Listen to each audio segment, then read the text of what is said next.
If you want to go join that volleyball game, Adam, it's okay by me. Why not take a break?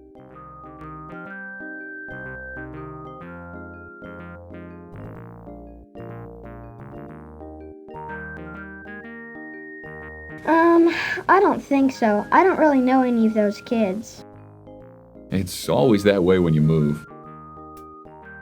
Sooner or later, you make friends. It'll happen. Sure, maybe later.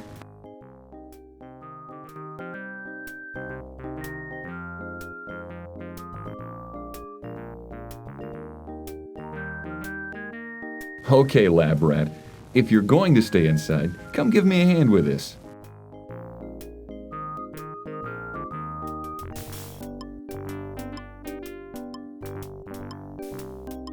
Sure, what's up?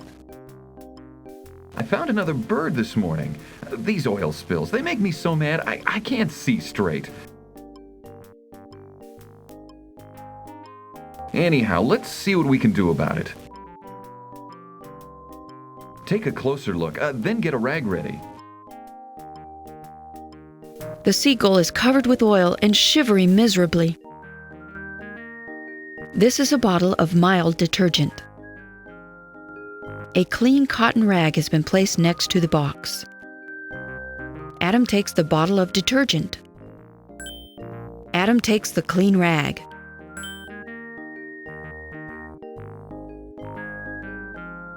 Adam puts some of the dish soap onto the clean rag.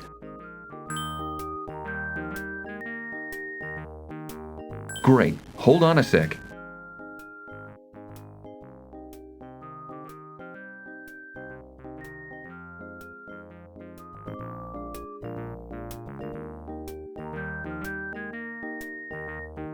Easy now, pal. Try to apply the soap with the grain of the feathers. That'll get most of the oil without breaking them. Gross, will the bird die? He might. It depends on how much of a shock he's had. We're going to do all we can. Why don't you finish up?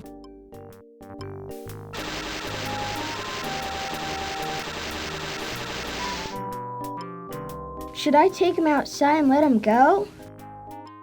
Not just yet. The soap removes his natural oils too, and that's what makes him float. He'd be shark bait until they build up again. We'll take care of him and hope for the best. I wish there was something more we could do. Me too. I feel like all we do is clean up after the fact, and it doesn't work too well.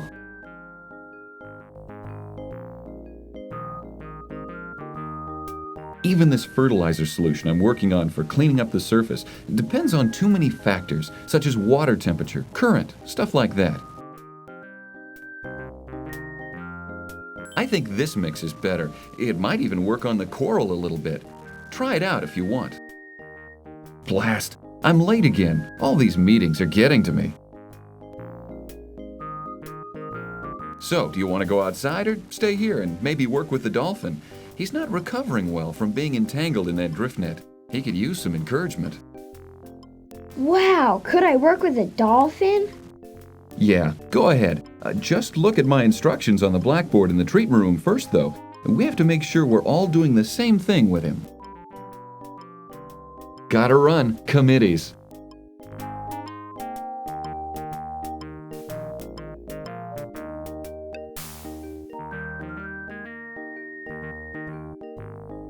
Oh man, I forgot to give him the water. Oh man. Adam's gerbil lives in this cage.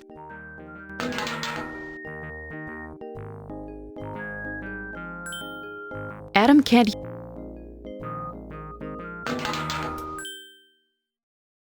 Adam attaches the full water bottle to the gerbil cage.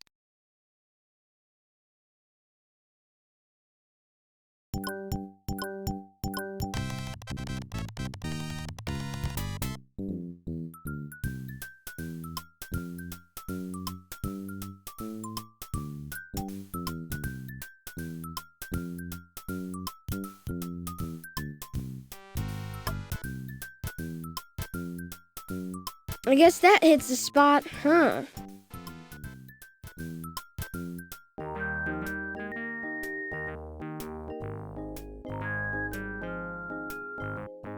The oil has begun to sink to the bottom.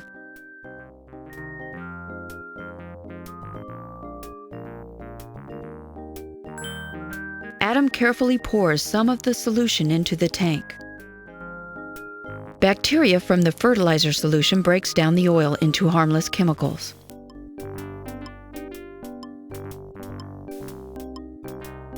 It's the hint book for EcoQuest.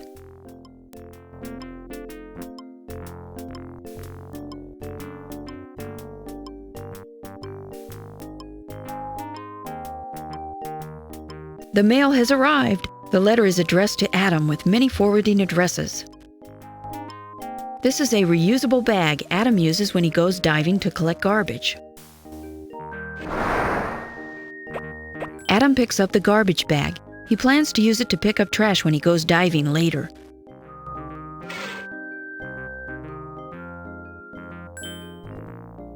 Wow, cool, my membership card!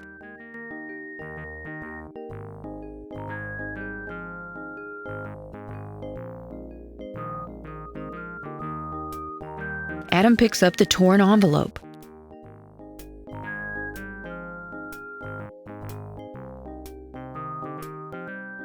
Jordan, look out! Slam dunk!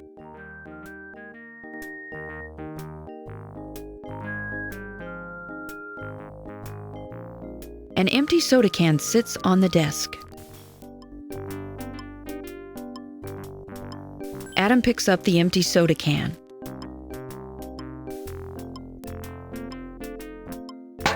Slam dunk!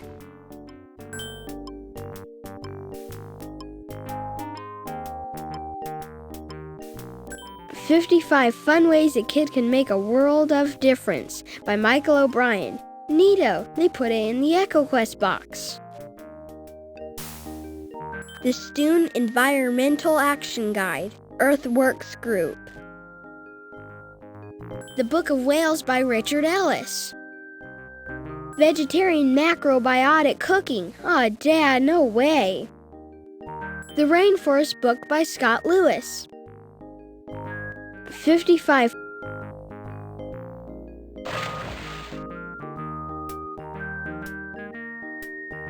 After all the trouble his dad had putting it together, Adam thinks better of touching it. Adam's dad is working on an article called "Sonar Transmitters Revolutionize Toxic Salvage." An empty box has been left for a graphic, with the note, "See Blackboard diagram."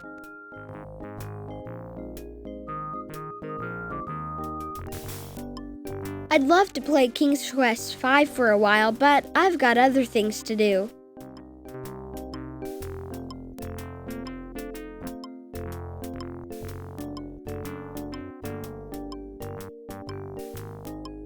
Dr. Noah Green, Doctor of Philosophy and Ecological Sciences. Whew, there's a mouthful. Adam did advanced scuba diving. The course was tough, so he's framed the certificate. What does anybody keep on shelves like these? This rug in the shape of planet Earth is Adam's favorite. He takes it wherever they move. You talking to me? Buenos dias. Yakety yak. It doesn't talk back. Yakety. Bonjour. Draviete. Draviete. Blah, blah, blah. It's too heavy. I'm gonna leave it there. This rug in the shape of this.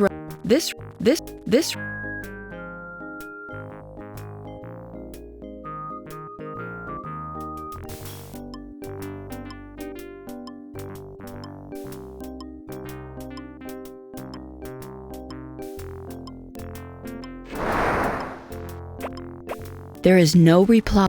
There is. Adam's dad has drawn a diagram of an experimental satellite buoy.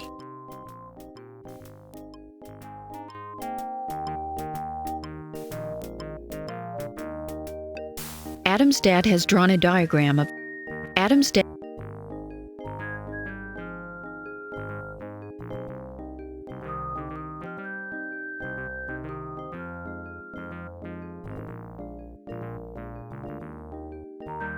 Adam and his dad have locked the keypad with a code they made up.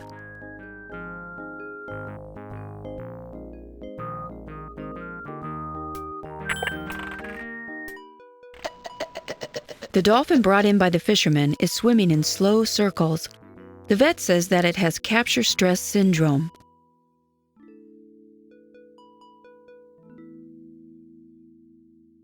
A set of instructions ensures that all helpers treat the dolphin alike.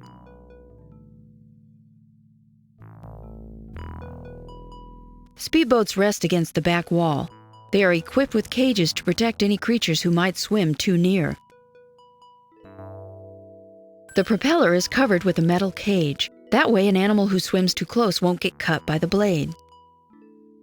The speedboats rest. The net is used to clean the pool. The level of the water can be raised or lowered so that really sick animals can be walked.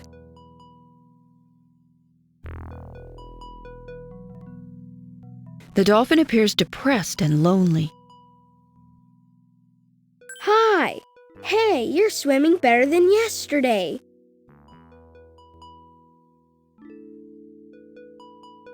You'll feel better in no time at all, and we can take you home. You've had a tough time, but we're not trying to keep you or anything. We're just trying to help you get better. The dolphin eyes the bucket by the door.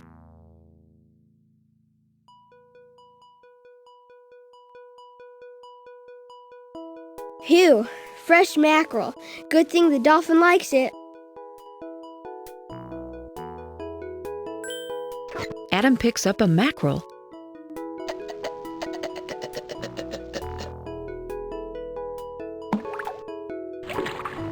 The dolphin chows down on the mackerel.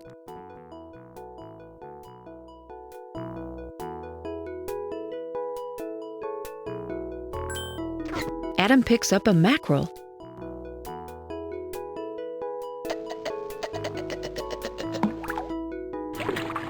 Yes, you swallowed another one.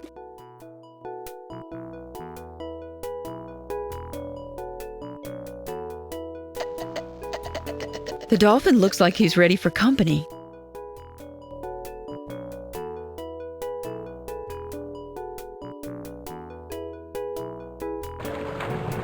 Moving slowly and carefully, Adam climbs into the pool. He can feel the dolphin's delight at having some company.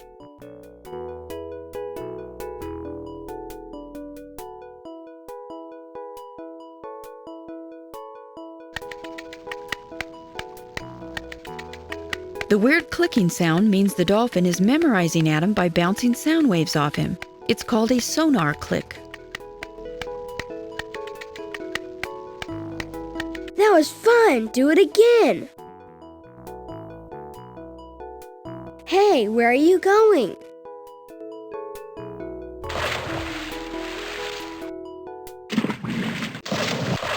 Whoa, good one! You're making me dizzy.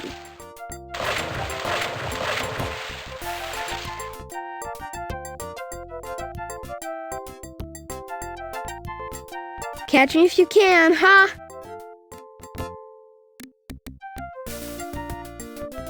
The dolphin offers his dorsal fin to Adam. He wants to give Adam a ride. Whoa, I accept! Adam cups his hand and the dolphin swims up under it and pulls Adam into a whirling, swooping ride around the pool.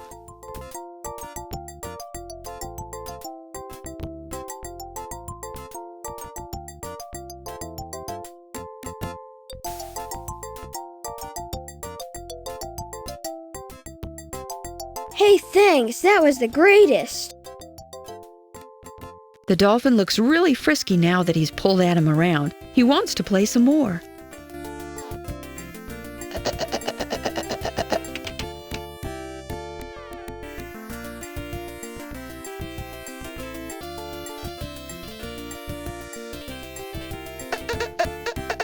Adam takes the green frisbee.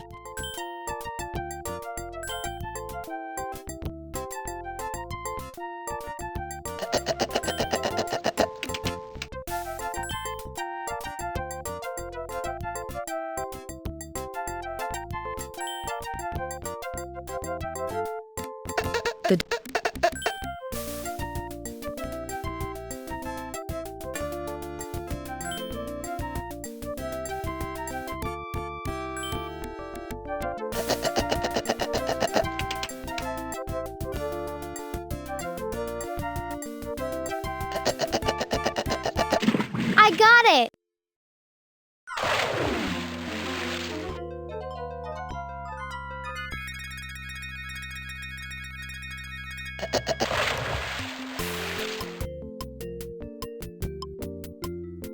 What? You talked? Did I? Oh, I guess I did. I guess the hermit's out of the crab, so to speak. Allow me to introduce myself, Adam. And you know my name? Nothing wrong with my hearing, above or underwater. As I was trying to say, my name's Delphinius. Deller what? Delphinius. Got it? Delphinius. Got it. Complicated name. Cetus, our great whale king, named me. Of course, it sounds different in our language, sort of like this. I believe your human scientists call that my signature whistle. I also speak tuna and some of the more obscure coral dialects. Those are too high-pitched for you to hear. Anyway, they're only useful in my kingdom. Cool. Your kingdom? Right, my kingdom. Oh no, my kingdom. Cetus. I remember now. I don't know what I've been thinking. How long have I been here? About a week. You're in pretty bad shape. A week? What a disaster. I've got to get out of here right away. Hold on. I'm not getting this. What are you talking about? What's the matter? That's me all over. Just rushing straight ahead, not looking where I'm going. That's how I got into this mess in the first place. When I ran into that net, it's because I was searching for Cetus. He's missing and I was sent to find him. Maybe he's in trouble, or hurt, or worse. I have to find out before it's too late. Adam, please help me get out of here. Of course I'll help you, Delphinius.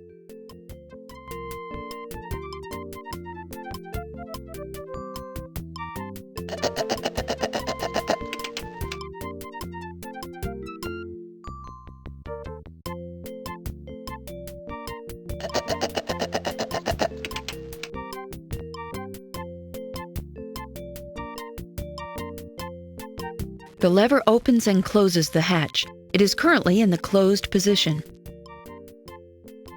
Adam, please help me get out of here. Starfish like to attach themselves to docks and pilings. They seem to like the food scraps they can collect there.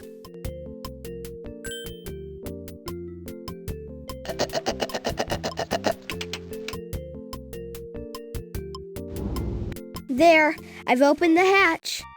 Dad said you were almost ready anyway, so he wouldn't mind. I guess this is it. I'd say to thank your dad, but he'd think you were nuts. My dad might surprise you. Are you sure you have to go? Cetus is my king, Adam. If he needs my help, I can't fail him. But I won't forget you. I won't forget you either, Delphinius. Good luck. Adam watches sadly as Delphinius swims out to sea.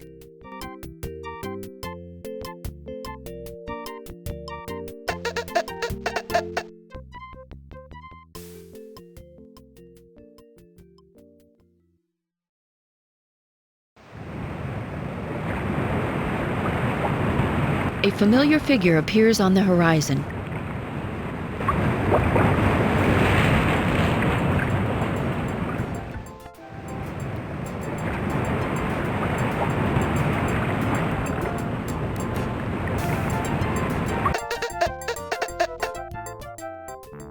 Delphinius, I'm so glad to see you. I've been wondering what happened to you all week. Did you find your missing king? No, things are worse than ever. Gotta catch my breath. Slow down. Take your time. What do you mean? Strange things are happening in the kingdom. Oh, it's too hard to explain. If only you could see it. Well, I could see it. I'll just go back there with you. You, a human? You must be joking. Human lungs could never last where we'd be going. You'll have to get ready, Adam, before I could even consider it.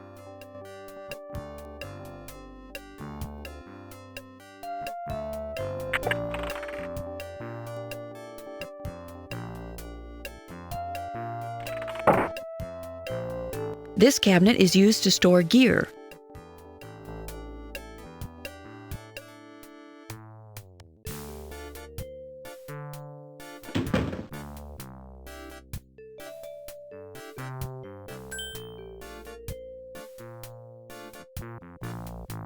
Adam picks up the diving equipment and the transmitter.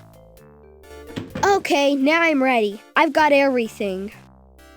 Hurry up then. I have the worst feeling we don't have much time.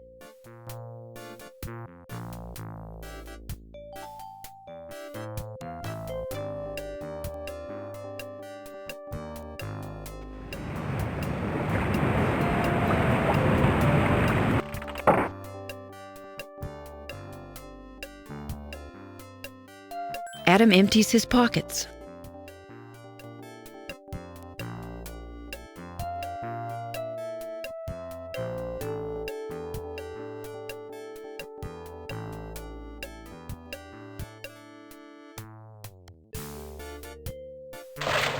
He puts on his fins, gloves, and mask and jumps into the water. You lead the way for a while, Adam. I'm still trying to get my sea legs back. Ha ha!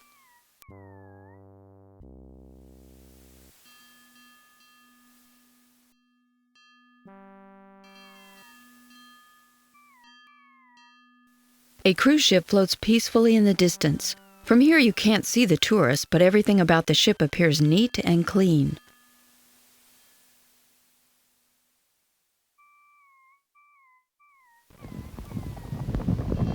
Oh, yuck. Look at all that putrid stuff. That's why they call it bilge. It's all their garbage, everything, and I do mean everything. Hey, look at that kid. He's about to lose control of the balloons.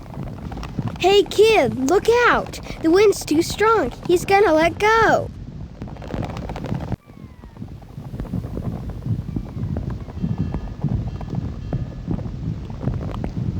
Oh no, the wind was too strong.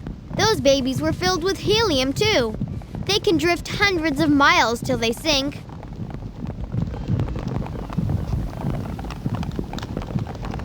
The cruise ship is dumping its bilge. The garbage flows with the current to the southwest as far as Adam can see. The amount of litter, and especially the plastic items, is pretty incredible.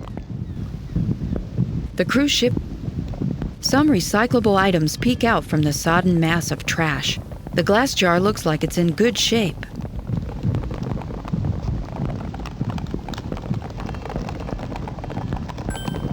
Adam picks up the glass jar and stows it away in his pack.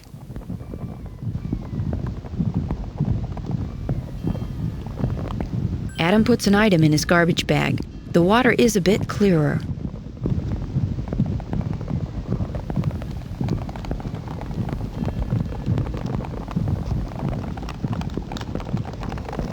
Adam has cleared a narrow path through the garbage.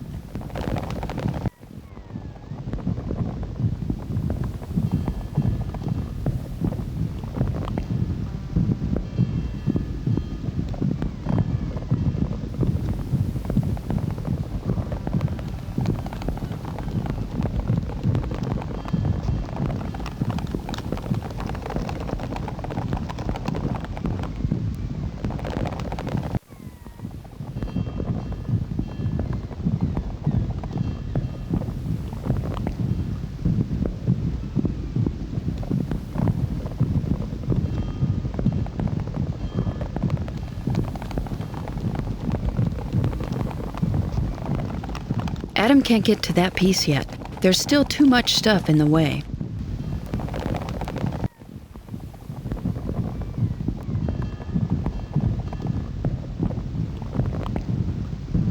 Hey, it's a trash bag, not a water bottle. The bilge is flowing fast enough to be dangerous. Adam shouldn't get any closer.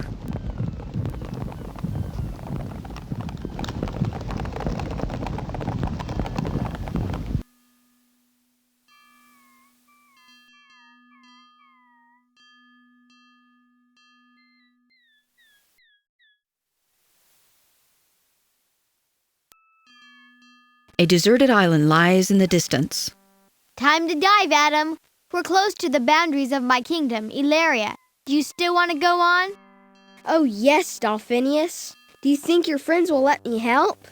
Maybe not at first, Adam. They're pretty afraid of humans, you know. Bad experiences and all that. But they sent me for help and I'm bringing it. I'm bringing you. So get ready to dive.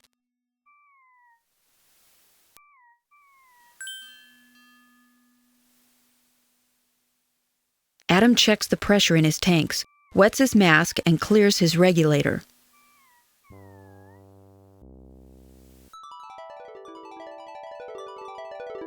Oh, my head. I feel kind of funny. Funny, peculiar. Maybe we ought to go back. You could still be hurt. No, it's not that. I think there was something in that garbage we swam through. It interfered with my sonar. You know, my direction-finding senses. What do you want to do? That's a lot of tangled seaweed up ahead. We have to go through. Cetus used to clear a path for us, but it's gotten overgrown. There's one way through. I can follow if you lead. Okay, I'll try.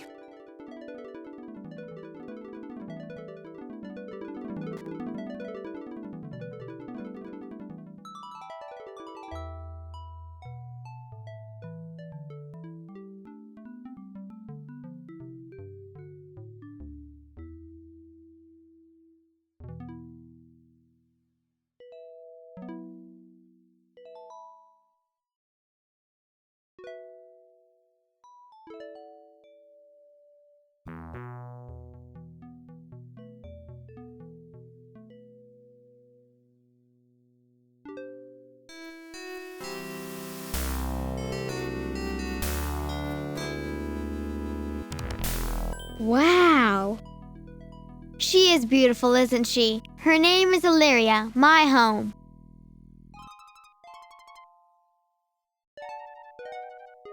I think you need to talk to the Oracle. The Oracle of Ilaria can see into the future. If anyone would know what you should do to help the city, it would be her. I'd better go see what's been going on since I left. I'll be at the fish apartments if you need me. Good luck, Adam. A long string that has narrow red shapes tied to it floats by. Adam thinks it looks familiar, but it's gone before he can remember where he's seen it before.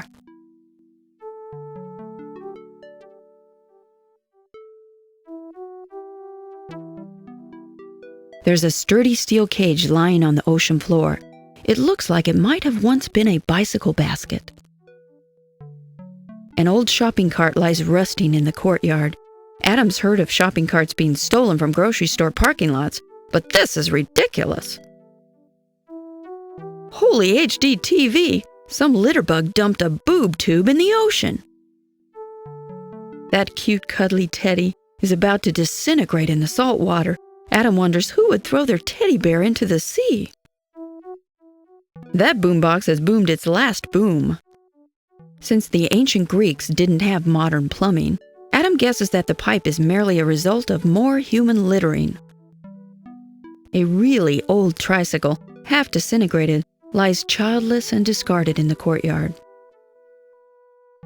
It looks like someone's thrown away a desk chair, the kind that rolls around on the floor. Adam's dad has one just like it at home. Of course, Dad would never dispose of anything so thoughtlessly.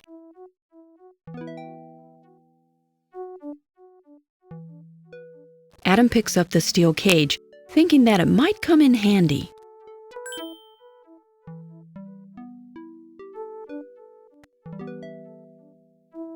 One of Adam's teachers used to talk about trash on TV, but this television is trashy without even being turned on. Adam dumps it in his garbage bag.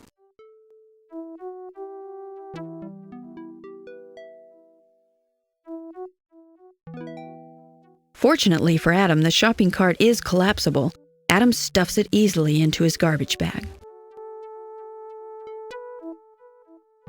Adam puts the soaked and scraggly-looking bear into his trash bag.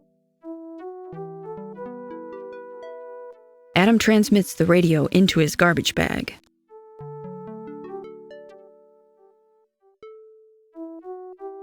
Adam ditches the pipe.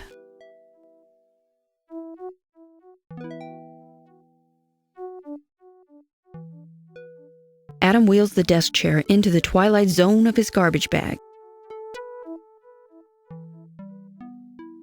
Adam trashes the three-wheeler. A deflated beach ball lies discarded in the courtyard. At least this is one piece of garbage that seems logical here under the ocean.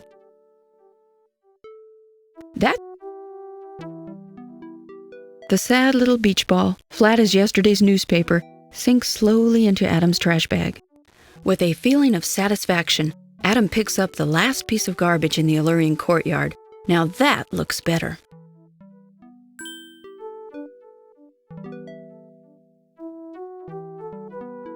Adam is swimming in front of a large and impressive bronze statue.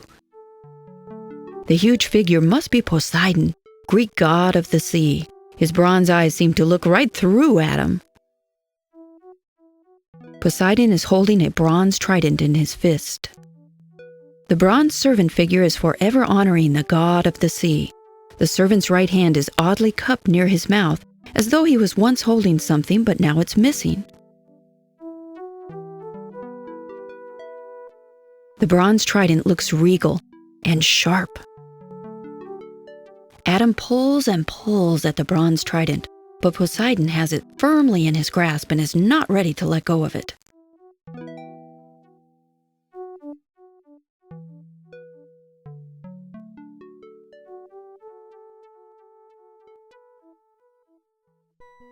The floor of the temple is covered with checkered marble slabs. A pedestal stands in the middle of the temple. On the front of the marble pedestal is a bas-relief of a man kneeling and blowing into a conch shell. On top of the pedestal is a large conch shell. A large, beautiful conch shell rests on top. Adam takes the bronze conch shell.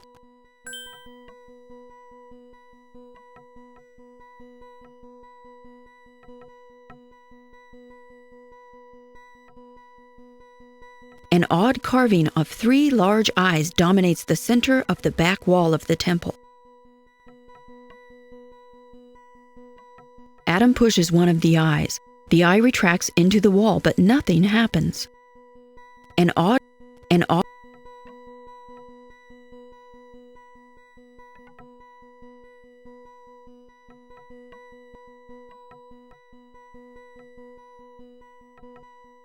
On the wall is a mosaic tile picture.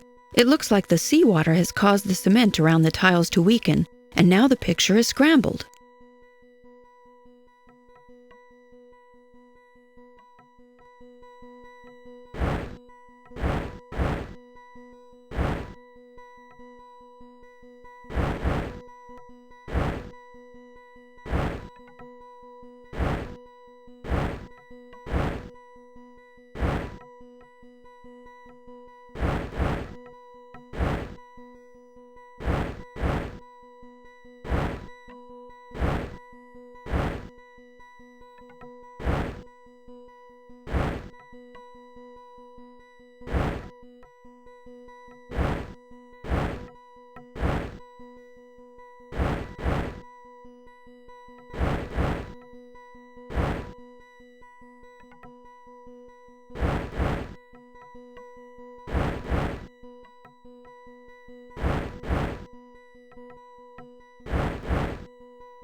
That's it! The mysterious mosaic is now fully revealed.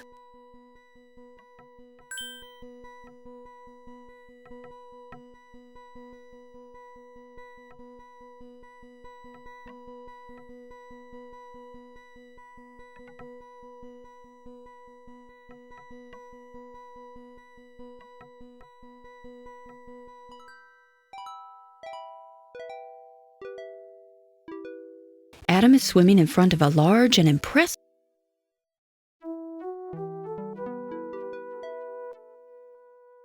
Adam places the bronze shell into the cupped hands of the servant, keeping his fingers crossed that this will work.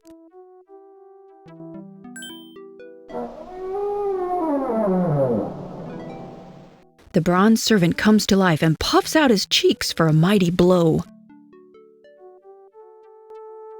Poseidon has loosened his grip on the trident.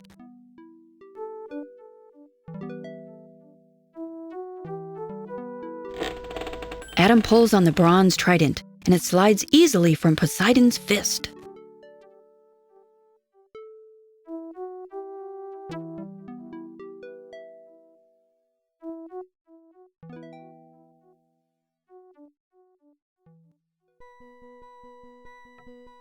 An odd carving of 3 large eyes dominates the center of the back wall of the temple.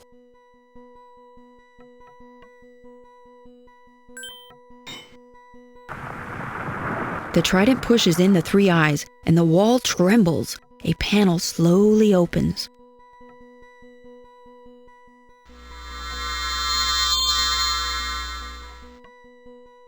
A fish appears mysteriously from somewhere behind the panel. It must be the oracle. The oracle knows all life in the sea, but, creature of man, I know not thee. A secret panel in the temple wall has opened to reveal the oracle. Cassandra the oracle is a John Dory fish. Like all John Dory fish, she has a mysterious third eye on her side. Perhaps it is this third eye that allows the oracle to see into the future. My name is Adam.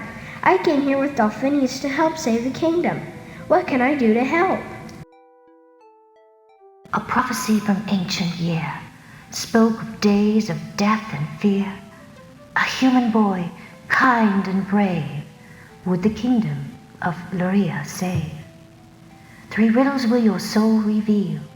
Use your heart, the truth to feel. Here's the first riddle to master. From the picture, choose an answer. Whose march of progress dooms us all, lives aloof to nature's call. Before he walks, must learn to crawl, and be a friend to great and small.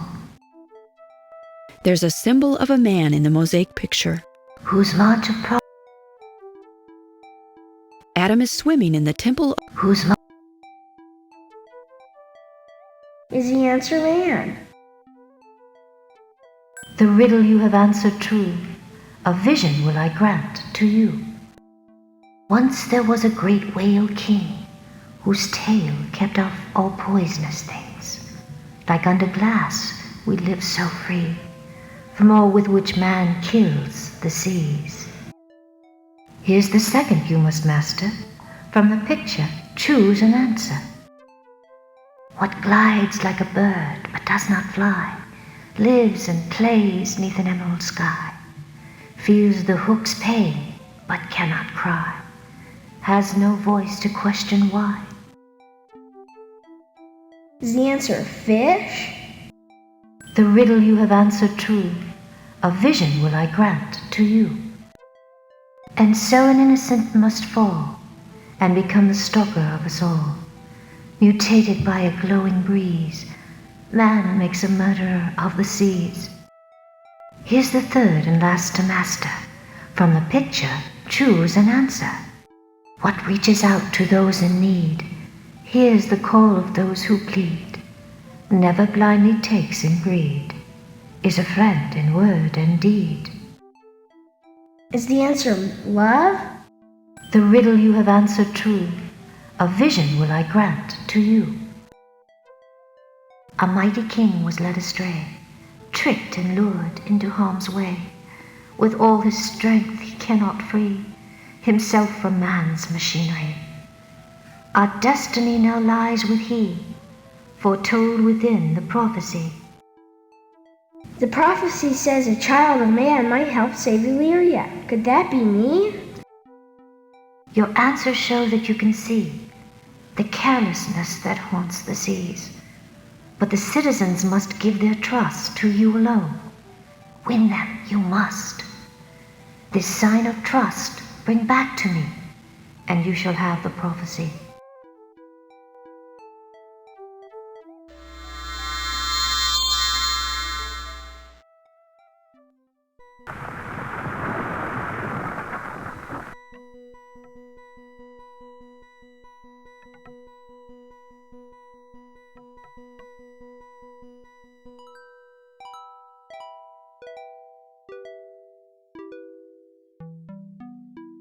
You met the Oracle, huh? What'd she say, Adam? What'd she say? She says I should find a sign of trust from the citizens. What could she mean, Dell? A sign of trust, eh? Beats me. Maybe you should talk to the city's mayor and the guardian of the greens. If you can find them, that is. I've seen hardly anyone since I've been back. It is kind of creepy. Where do you think I should look for the mayor and the guardian of the greens? Somewhere indoors. I'll meet you back at the fish apartments later. Come by if you can't find who you're looking for.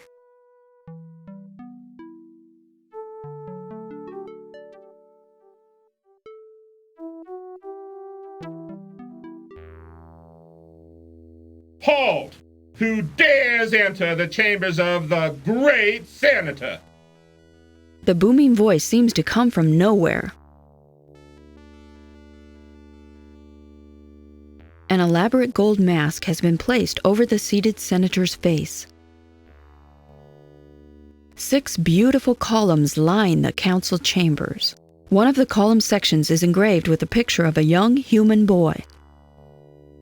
The council chamber's floor is decorated with a large inlaid star. The council chamber's... I said, who dares enter the... Though seeing no one in the room, Adam tentatively calls out, Who are you? I am me, which is to say, the great senator. Tremble before me. Oh, well, okay. I'm Adam. Delphinius brought me here to help. Adam? I know of no Illyrians named Adam. You're human, a son of man. Here, where is that blasted blubber farm of a whale? What whale? You mean Cetus? Of course, Cetus. But I didn't say blasted blubber farm of a whale. Not me. I never said that. Benevolent, impressively large whale is what I actually said. Great Cetus maketh the food plentiful and the city pure. He banisheth the sharks and conger aliketh. He maketh the water clear, and filtereth the yucky stuff. Oh, and he maketh us cleanseth behind our gills. But Cetus is missing. I know that. Alas, poor Illyria, Cetus has vanished. For lo many days, Cetus is gone. Only Poseidon knows where he has hitherto. But fear not, for the great senator will personally see to it that Illyria, great kingdom, survives. How will you replace Cetus, great senator? Things look a mess to me. Maybe I could help. Help? You? The great senator needs no help. The great senator has not acted because he is still pondering the situation. If you're so smart, try solving the challenge of the columns. What challenge of the columns? Find the one that turns no other, make it match its right-hand brother, repeat until all 9 are done, and the council's favor you will have won. And now I will answer no more questions, human boy. The great senator will now stay silent and silently ponder.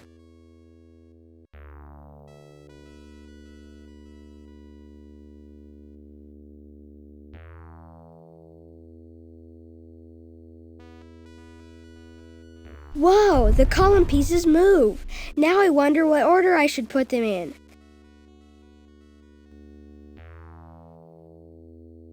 The column piece locks into place. It now matches the corresponding column piece on the right side of the council chambers.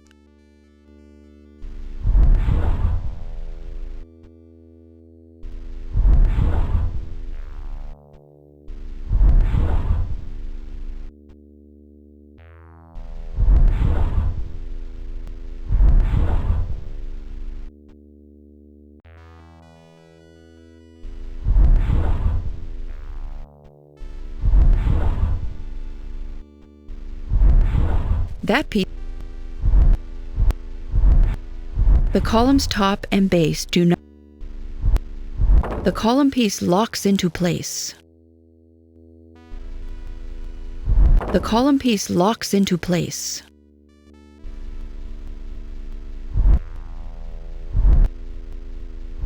The column piece locks into place.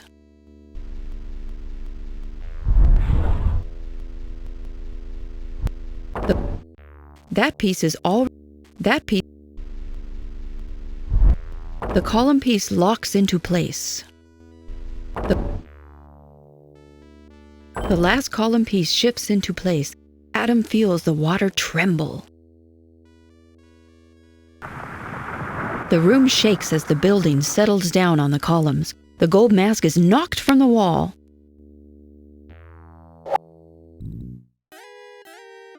A dazed hermit crab stumbles from the fallen mask. Boo-hoo! Oh, boo-hoo! I can't handle it. I can't. I tried, but no one will listen to me. No one cares. Oh, boo, boo-hoo!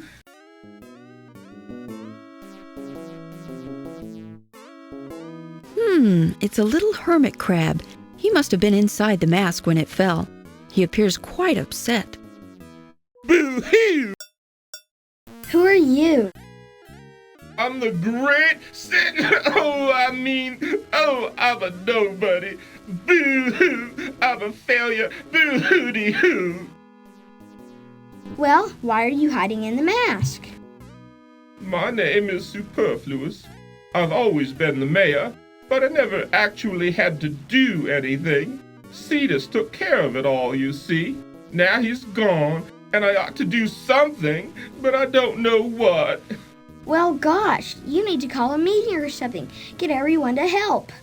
Oh, they won't listen. Why do you think I pretended to be the great senator? They might have respected him, but no, they're all huddled in their homes, scared. They won't come out for a meeting. Not that I can blame them. Here I sit with a shell so tight I'm about to burst, and I'm too scared to go out and find a new one. Well, maybe I can get the citizens to come out. Why should they listen to you, a human boy? Why, I don't even trust you. No, sorry, I don't think it would work. It would be nice if it could, though. Goodbye now. I must go back to my pondering.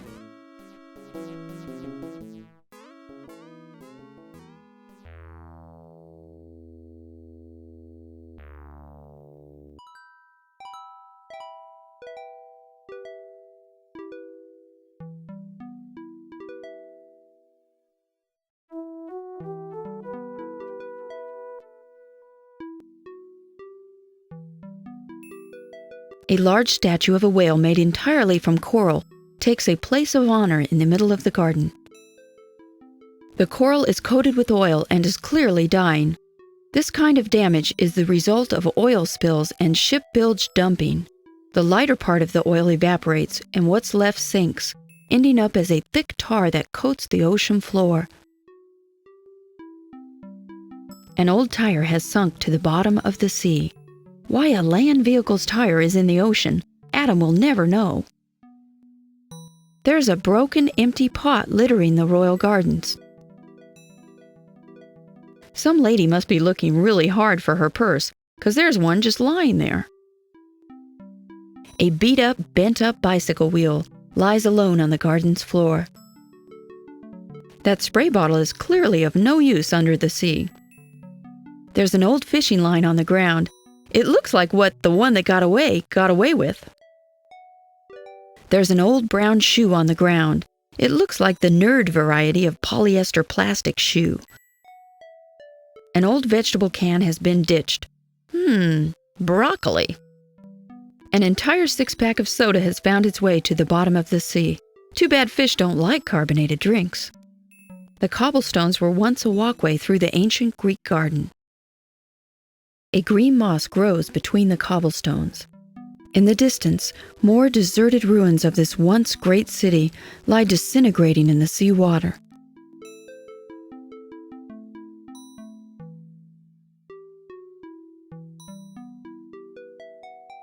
Adam wheels the rubber to a permanent parking spot. Adam decides to be nice and clean up the old pot.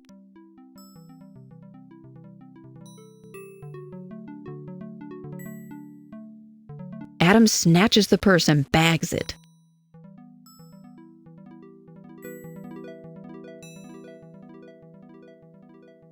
Adam rides the wheel into the trash. Adam puts the spritz on the spray bottle. With great relief, Adam cans the can of broccoli. Adam carefully picks up the brown shoe and does the world a favor by throwing it away. Adam reels in the old fishing line. Adam slams the soda down, his garbage bag.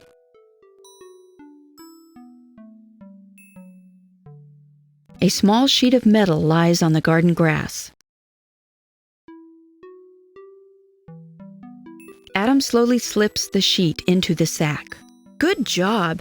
Adam may not be able to reverse all of the damage to the plants in the royal gardens, but at least he's removed all of the visible litter.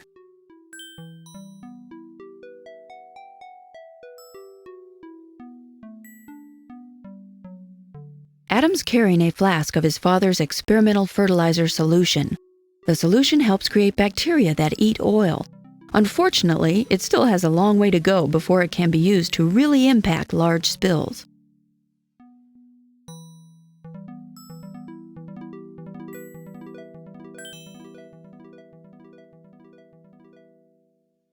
Don't worry, Coral. This is fertilizer solution from my dad's lab. I'm not sure if it will help you, but without it, you'll die for sure.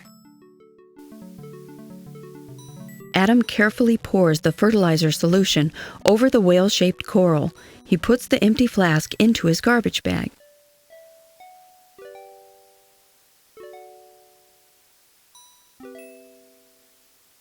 The oil begins to dissolve. It's working!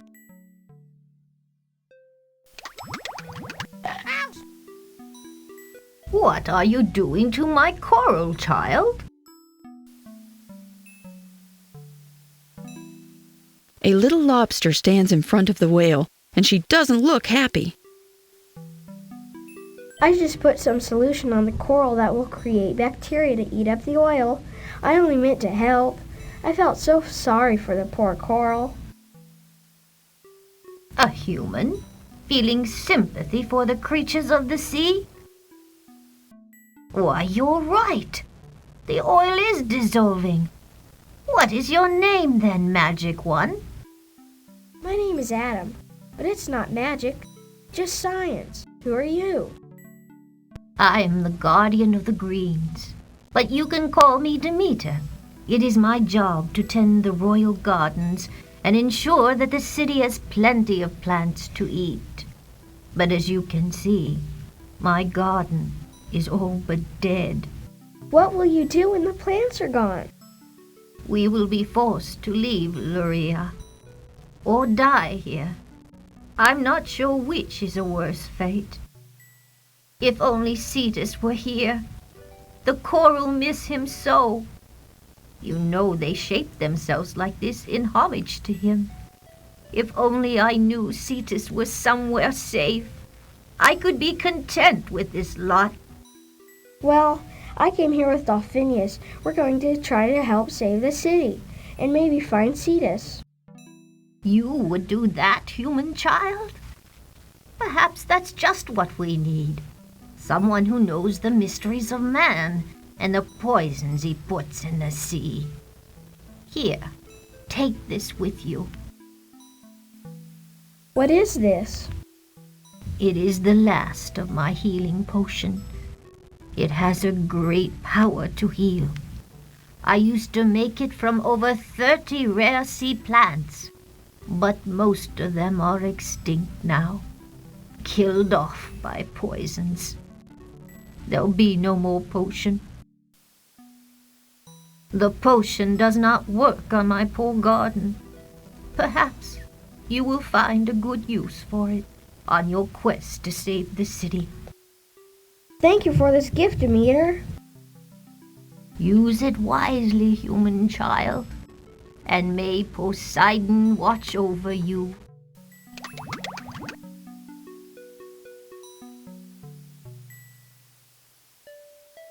A glop of tar has fallen from the coral.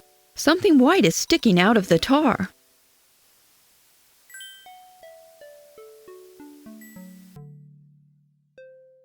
Adam picks the shell up from the tar. Ick! It's a nice roomy shell, but it won't be much use covered with tar like that.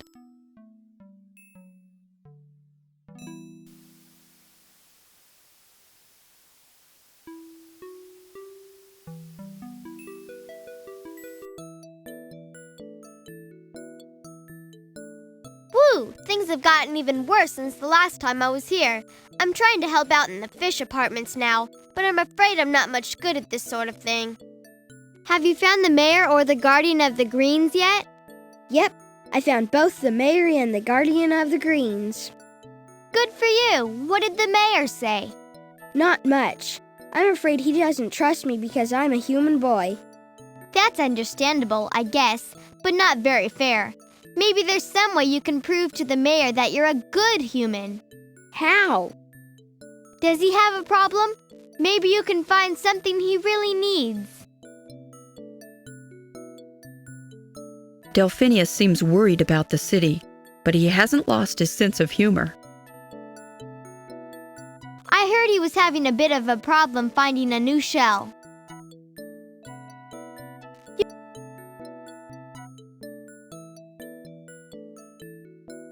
Adam cleans up the old plate.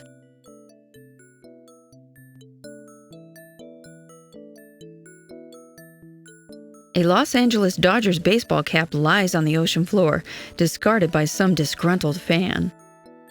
An old shoe has been thrown out, perhaps because its odor eaters expired. The tattered remains of a man's shirt lies on the ground. Adam wonders who would throw their shirt into the ocean. There's a thick cotton cloth lying on the steps to the fish apartments. Someone's thrown an aluminum tube of toothpaste into the sea. An old, empty, foil-wrapped candy box lies on the ground.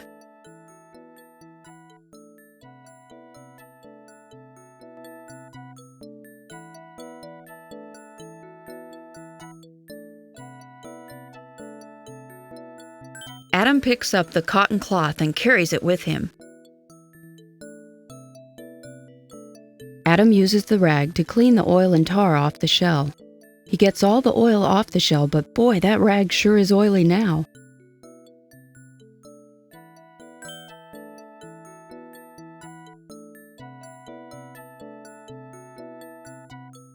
Adam gives the old shoe the old boot and trashes it.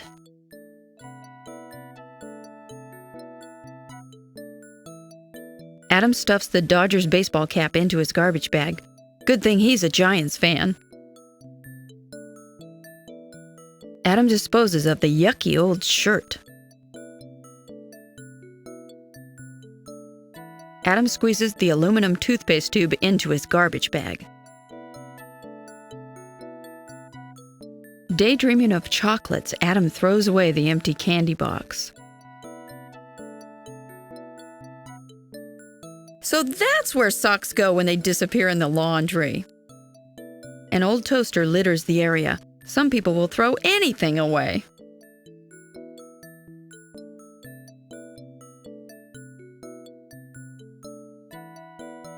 Adam puts the old sock in his garbage bag, thinking that it will never find its mate now.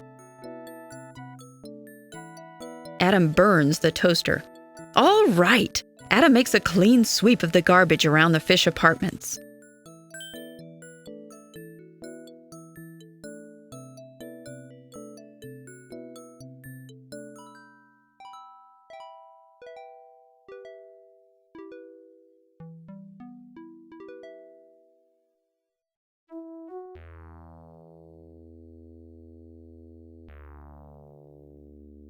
Superfluous, come out and see what I brought you. I found you a new shell. You said your old one was pinching you.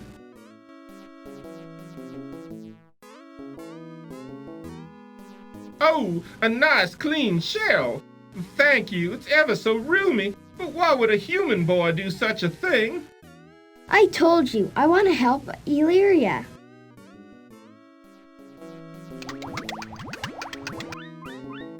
Nice fit. I don't know how to thank you. You know, maybe the citizens would listen to you after all. Oh, if only you could get them to come here. Why, maybe together we could all think of a way to save ourselves. I tell you what, I'll give you a deputy badge if you'll agree to help me get the citizens here for a council meeting.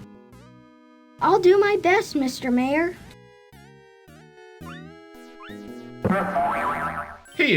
Here's the badge. Now off with you, son, and don't let me down. Adam takes the deputy badge from Superfluous. Why, it's a starfish!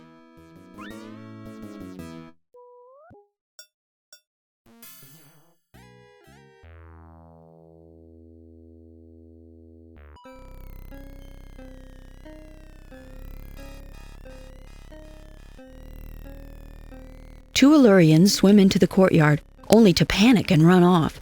Adam wonders what on earth? Adam looks up in terror as a huge black shape glides like a cloud above him, blocking the surface light. The water tingles with a feeling of danger and evil.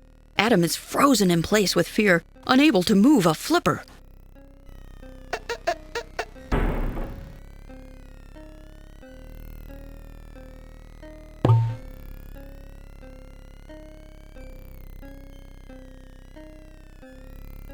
The black monster finishes its pass and slowly glides away.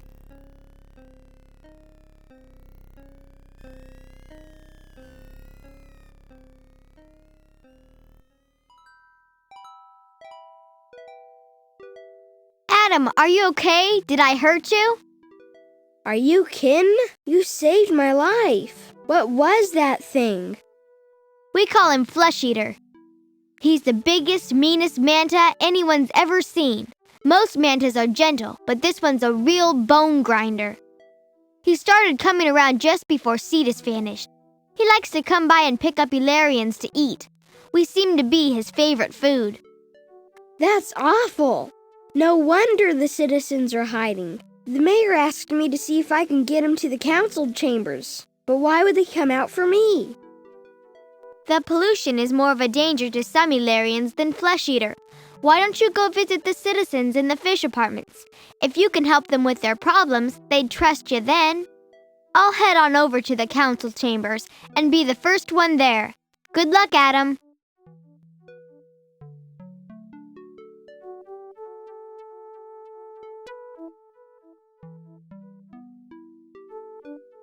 The ocean is a huge place. Adam had better stick close to the city until he has a guide to go with him.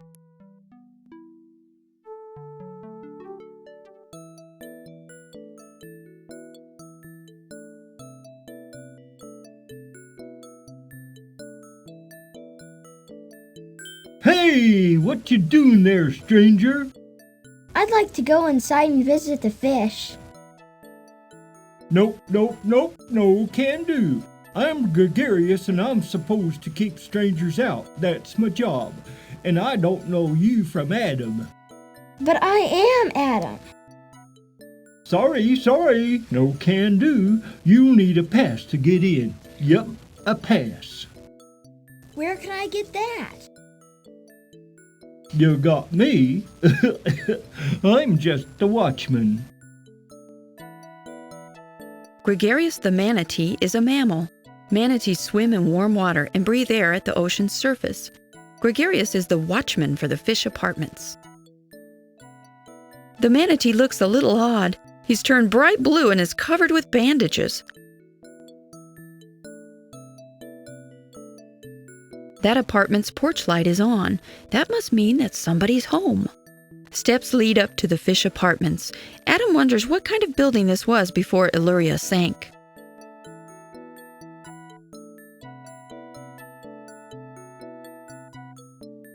Will this do? The mayor said it was a badge. Well, I'll be a starfish sticking to a reef shark's back. A badge from the mayor? Why didn't you say so, stranger? Visitor. Feel free to look around. A plastic baggie floats down from the surface. Before Adam can grab it, the little blowfish panics and inflates and gets stuck in his apartment window, too fat to get through.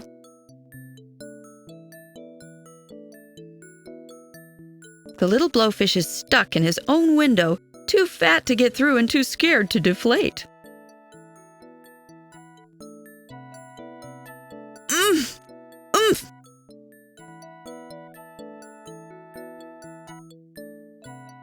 Adam pushes gently on the panicked blowfish, hoping to help him get back into his apartment.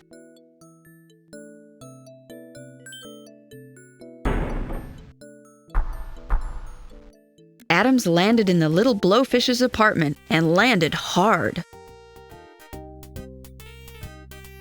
Adam is swimming in the apartment of a blowfish named Narcissus.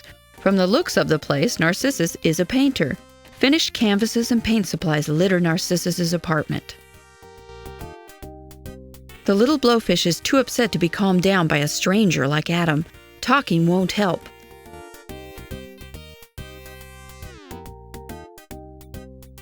Adam very carefully unwraps the plastic and frees the frightened blowfish.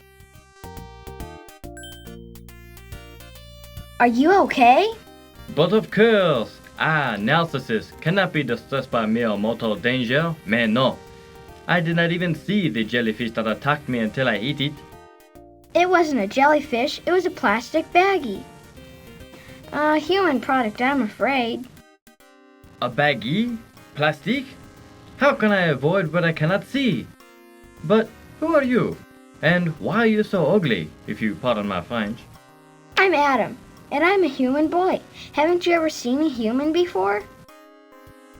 But of course, I am not Le Babe. I have known many humans quite intimately.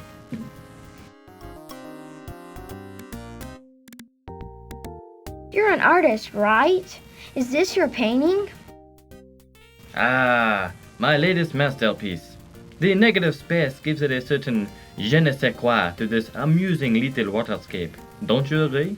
It's very nice. Well, it's fini now. I had a terrible time with it. Those sea urchins will not sit still. They have no appreciation for l'artiste. Since you have saved my life, mon ami, why don't you take these petite sea urchins? It is a humble gift, perhaps, but then having the pleasure of meeting me more than compensates, n'est-ce pas?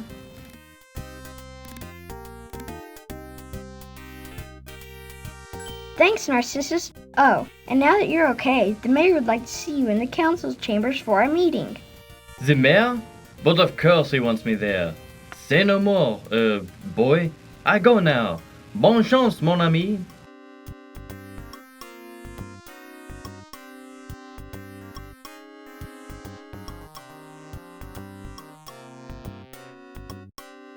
The plastic baggie that trapped Narcissus is lying on the floor. The blowfish displays one of his paintings on the wall. There's an interesting little shell table next to the easel. It holds the blowfish's painting subjects. That's quite a statue. Apparently, this fish has a certain fascination with himself. The paintings against the wall seem to all feature blowfish. That statue looks like brain coral. Talk about working from nature.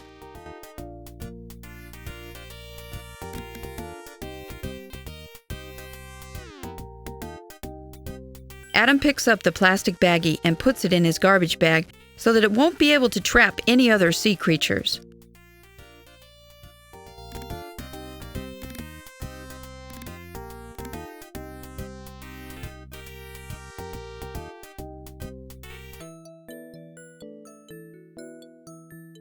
Narcissus's apartment light is out, now that he's left for the council chambers.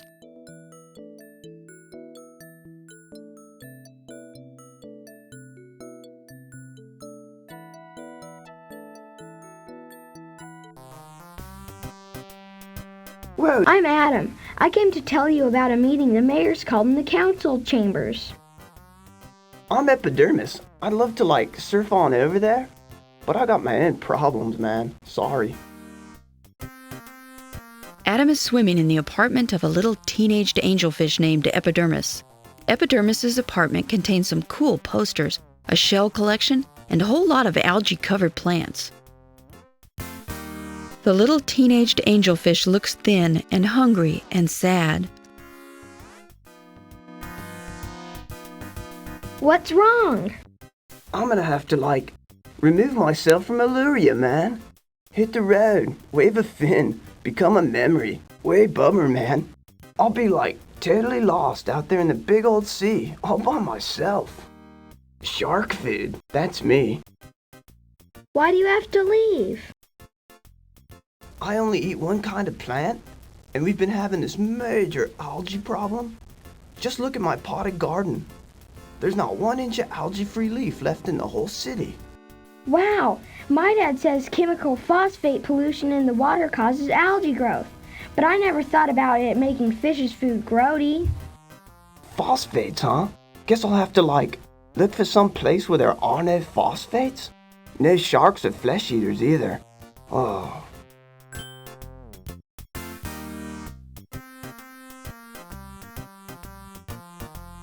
The display box contains the angelfish's shell collection. There's a poster of the talking fish heads on the wall. There's a poster of Marilyn Monroe on the wall. The angelfish's plants are all covered with algae. Looks like the little angelfish is all set to leave his home.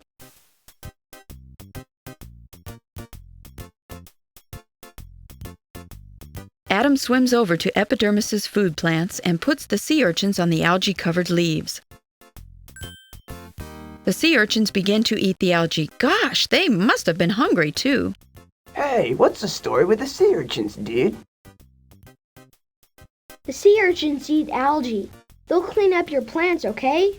But we need a whole army of sea urchins to clean up all the algae in the city. We can worry about that later, dude. For now, I'm just happy to have some food in my belly.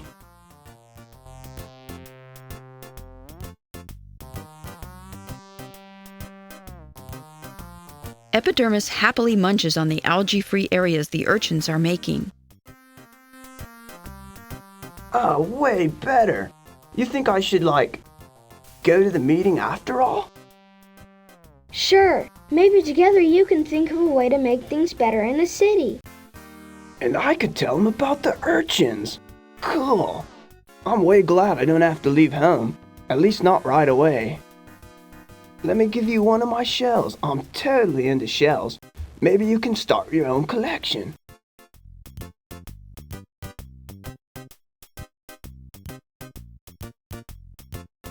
I like this one best because it's sharp as a knife.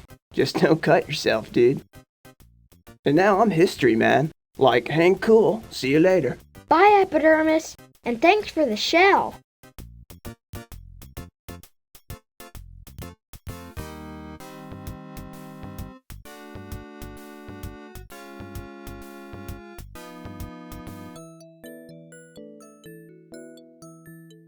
Epidermis's apartment light is out now that he's left for the council chambers.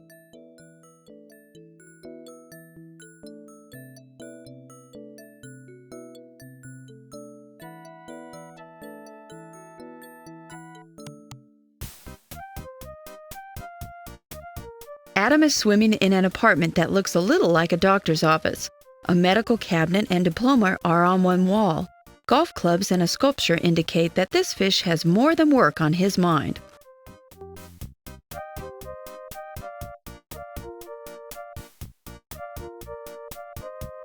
The swordfish has gotten his snout trapped in the plastic rings from a six-pack of soda. The plastic is tight and he can't open his mouth enough to eat.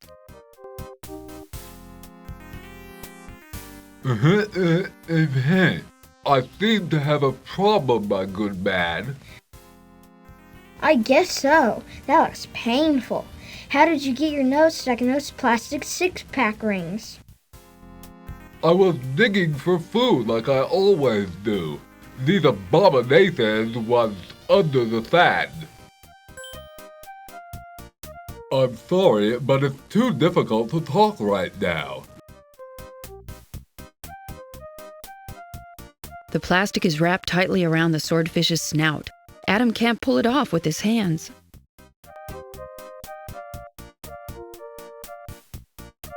I have a shell with a sharp edge. Let me see if I can get the rings off. Be careful, young man. A snout is a terrible thing to waste.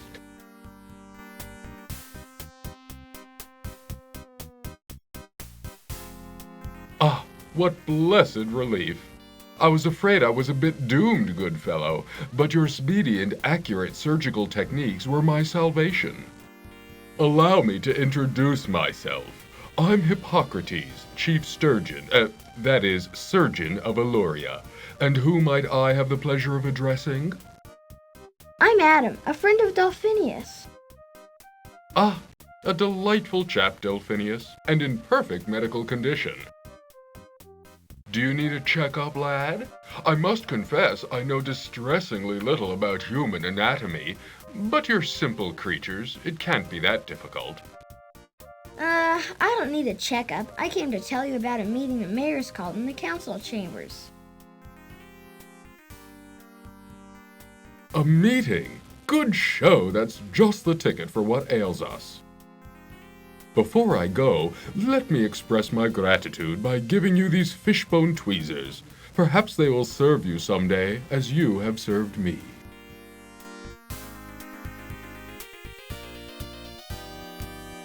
Adam catches the fishbone tweezers. Thank you, Hippocrates. 'Tis but a trifle. May you live many days, Adam, and be well.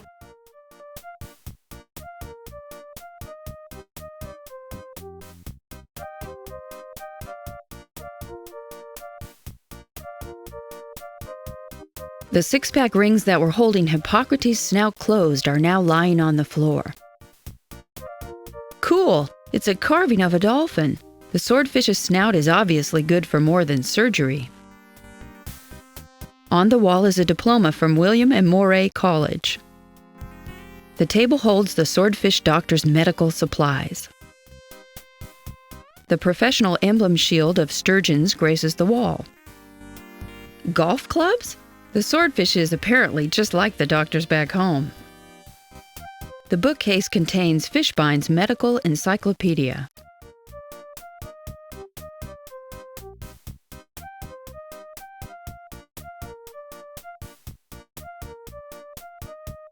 Good idea, pick the rings up first.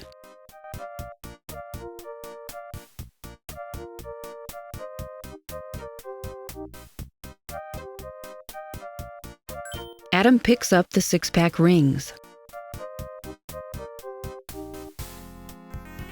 Major ecological sensitivity, man.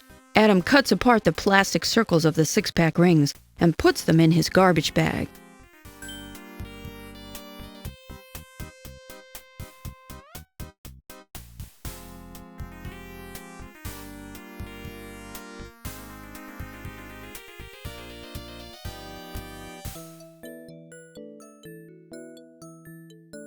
Hippocrates' apartment light is out, now that he's left for the council chambers.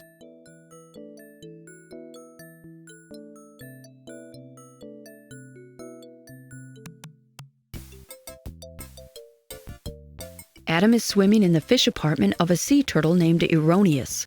From the looks of the place, Erroneous is quite the scholar. The British flag implies that he's an Anglophile to boot.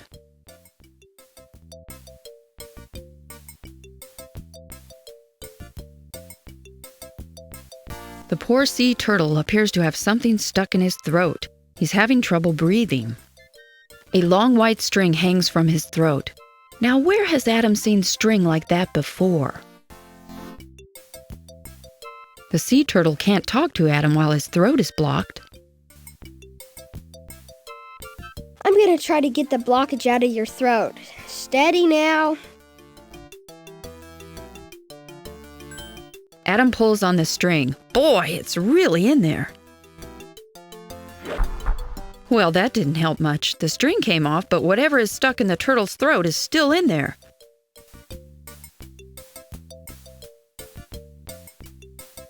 Let's try this again.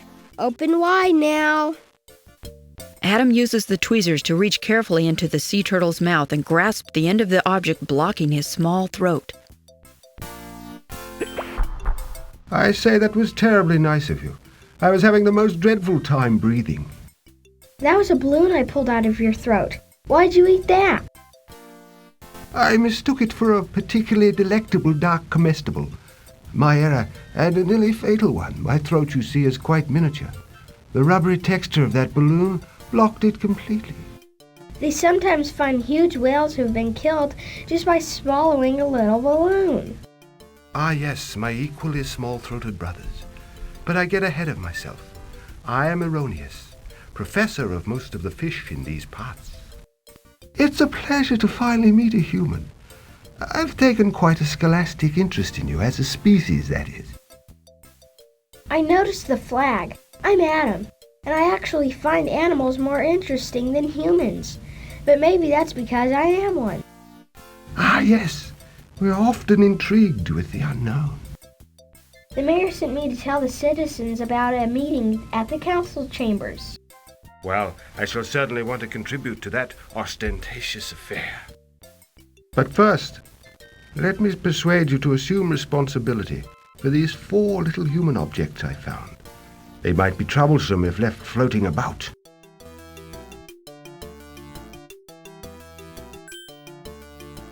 Four metal screws? Yes, their size makes them particularly likely candidates for swallowing. I'll take care of them for you. Well, I'll go join my fellow citizens now. Be well, my human friend. It's been a pleasure.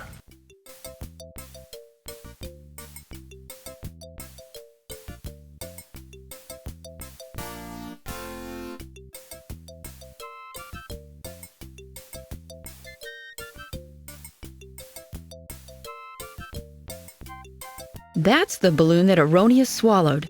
It's a lucky thing for him that Adam got it out. A red deflated balloon is lying on the floor. It looks like it came from the same bunch of red balloons that the boy on the cruise ship was playing with. So that's what Adam saw in the courtyard. There's a flag of Great Britain on the wall. How curious. The shell bed looks quite comfortable. How strange to see a grandfather clock under the sea. A world globe sits on top of the sea turtle's bookcase. The sea turtle must like salvaging human items from the sea. The bookcase holds waterlogged copies of the Encyclopedia Britannica A through G, as well as other more popular fish press titles.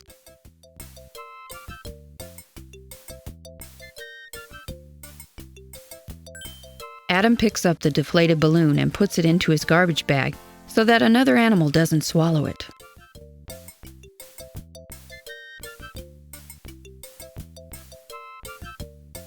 Adam picks up the deflated balloon and puts it into his garbage bag so that another animal doesn't swallow it.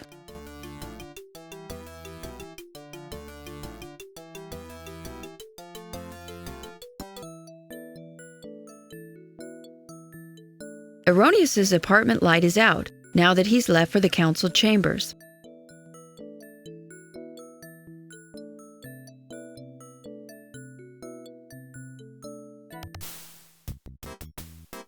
Well, what you need now, Adam?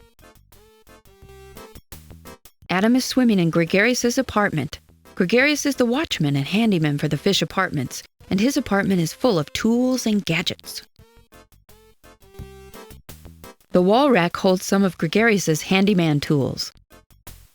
Gregarious' toolbox is lying on the floor. There are photographs on the wall of two older manatees. They must be Gregarious' parents. The manatee is absolutely covered with bandages. He's also turning blue.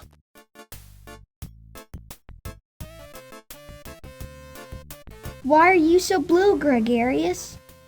I'm holding my breath. Why on earth are you doing that? You see these bandages? I keep getting hit by the same dumb speedboat every time I go up to the surface to breathe. Dang propellers, I'm just not going up there no more. But you're a mammal. You have to go up to breathe real air or you'll suffocate. Nope, don't care. I ain't going. That propeller has gotten the last piece of Gregarious A manatee, by Gil. How about if I go up there with you? You can show me the boat while we're up there. Maybe I can do something about their propellers. Gee, Adam, you do that? What a pal. Follow me.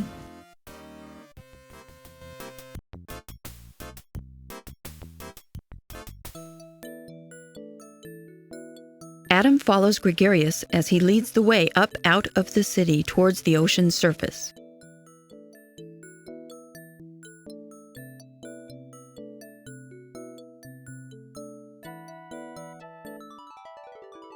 A load of garbage appears from somewhere above. Ouch!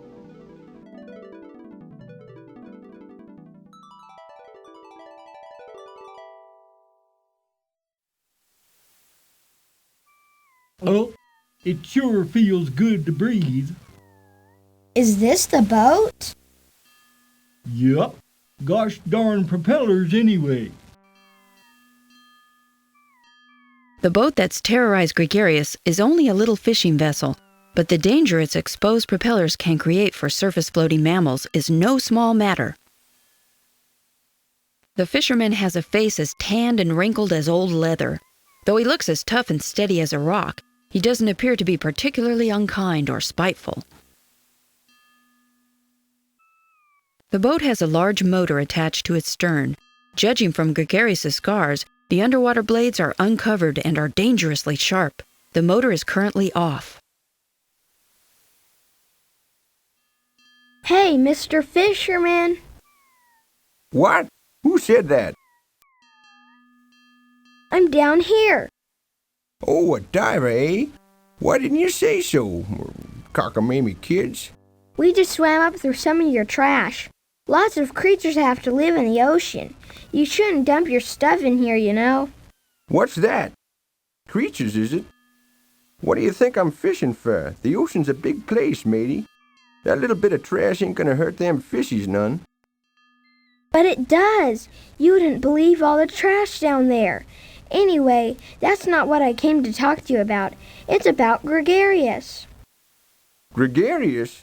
That's a heck of a name for just a dumb manatee. And what's all them bandages for, anyhow? Because you keep hitting him with your propellers. My propellers? You mean my propellers did that? He says every time he comes up to breathe, your boat runs into him. Well, I'll be a landlubber. What do I do about that?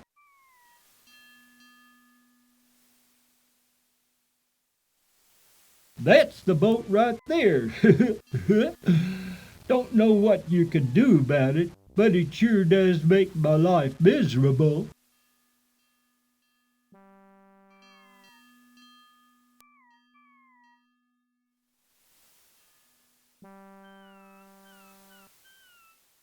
Good idea, but Adam needs some way to fasten the cage to the boat.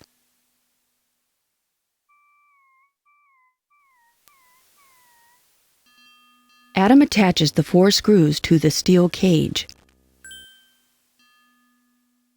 You want to give me a hand with this, Gregarious? Sure, Adam.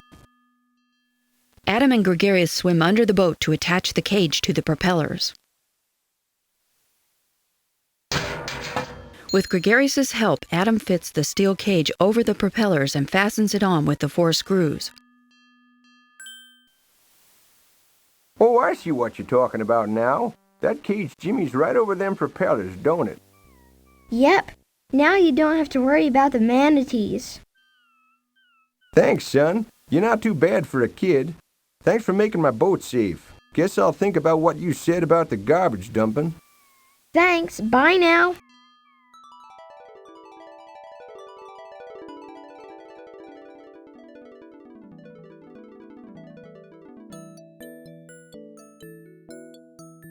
Thank you, Adam. Now I can breathe any time I want to. Will you go to the mayor's meeting at the council chambers now? Well, I'll have to wait till everyone's out of the apartments. I am the watchman, you know, but I'll go along as soon as I can. Okay, bye. The fisherman seems partial to sushi sandwiches. The fisherman's discarded wine bottle litters the ocean floor. Yuck!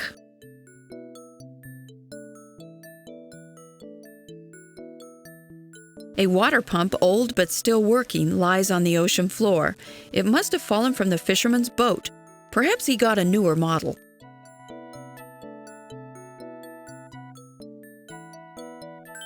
Adam snags the still functional water pump.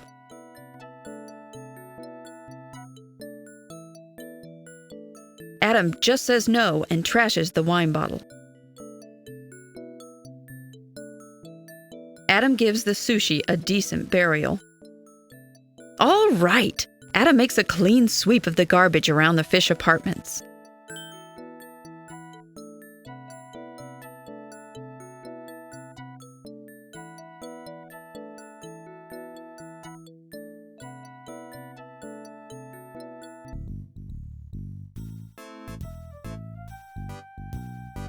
Adam is swimming in the apartment of a lionfish named Olympia. The apartment is cleverly decorated with discarded pieces of human trash. Olympia should get a reward for recycling. The water is filled with a milky substance. It makes Adam dizzy.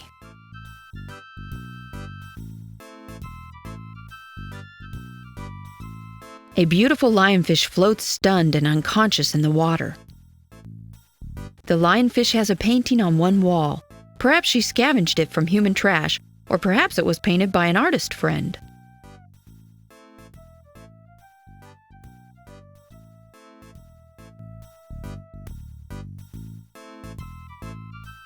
Oh no! A bottle of chlorine bleach! Tropical fish collectors use bleach to stun fish so that they can catch them easily. The lionfish must have found the bottle up on the reef.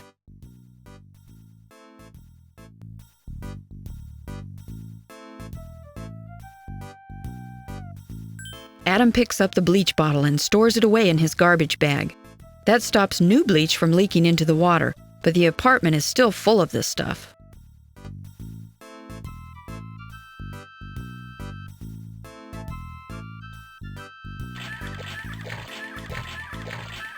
Adam uses the water pump to cycle the old contaminated water out into the much bigger area of the open sea. The room slowly clears of bleach. You used a bottle of bleach for your table and the bleach knocked you out. I'm afraid bleach is one of those man-made dangers you'll have to watch out for. How are you feeling now? I'm fine, just a little woozy. My name's Olympia. Who are you? I'm Adam. I'm here to tell us citizens about a meeting in the council chambers. The mayor's asked everybody to come. A meeting? You mean with other fish? I don't know. I'm pretty shy, I'm afraid. I don't like crowds. Why not? Well, it's my spines, you see. They're quite poisonous. I can't help it, you know, but There it is. I'm always afraid that others will be afraid of me, or that somehow accidentally. But you can't just hide in your room. Everyone needs friends. Listen to me, I sound just like my dad. I guess he's right after all. Anyway, I think you're really nice, and I think your spines are cool. You like my spines? I never thought anyone would like my spines. Well, maybe I could go. It is important, I think. Maybe your spines could help other citizens. If you truly like my spines, perhaps you'll accept a small gift for saving my life. This locket contains one of my baby spines. It's quite potent, though. Be careful how you use it.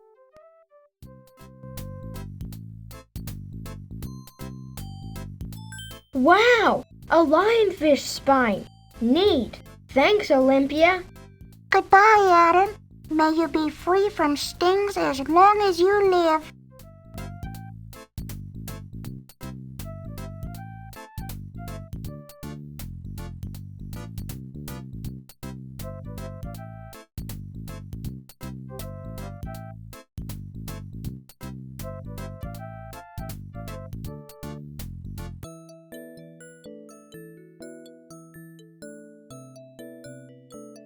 Well, all the citizens are gone now. I'm off to the council chambers for the meeting. See you there.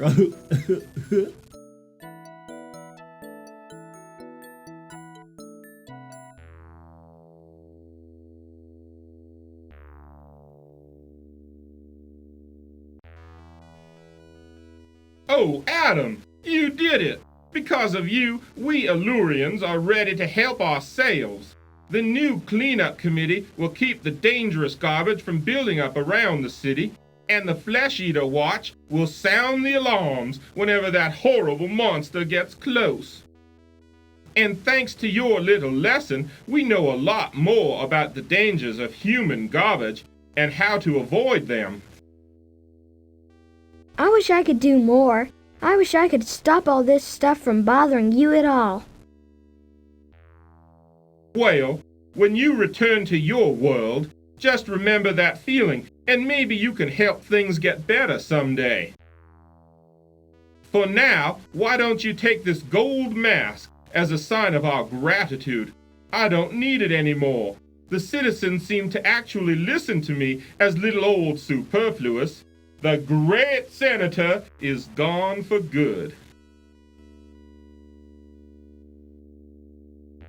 Thanks, Superfluous. Mr. Mayor.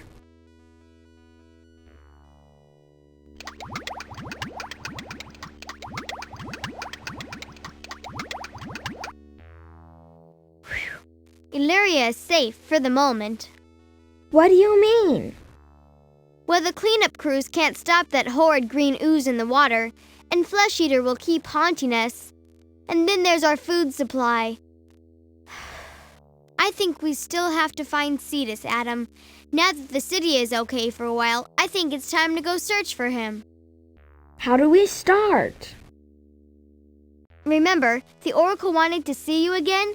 Let's see what she has to say.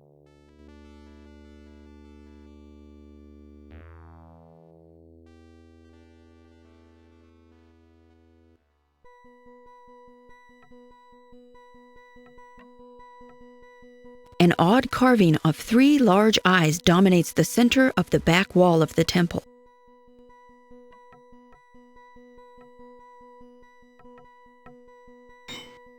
The trident pushes in the 3 eyes, and the wall trembles. A panel slowly opens.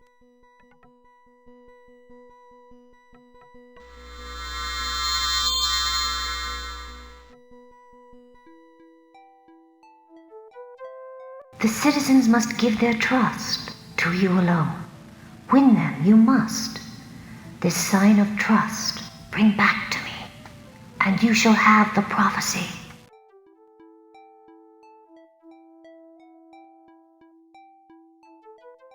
Adam hands the gold mask to the oracle, holding his breath with anticipation. A sign of trust is given to me. a mask of gold for all to see. Poseidon's favor has been won by the child Adam, the chosen one. Here now is the prophecy. In the place where shadows creep, rests the poison of the deep. What came from man must now return, lest the kingdom die, the oceans burn. Held hostage is the king of peace. None shall be safe till he's released. Only love can face the one most vile, to save us all, a human child. But how can I save the kingdom? Only fragments can I see, but let me tell them now to thee. Armor for a modern knight, from the depths a glowing light, a net of bones, a wall of stones, a floating orb, a silver wire, will help you in a place most dire. Here on parchment are the clues. May Poseidon watch o'er you. Adam takes a parchment scroll containing the prophecy from the oracle.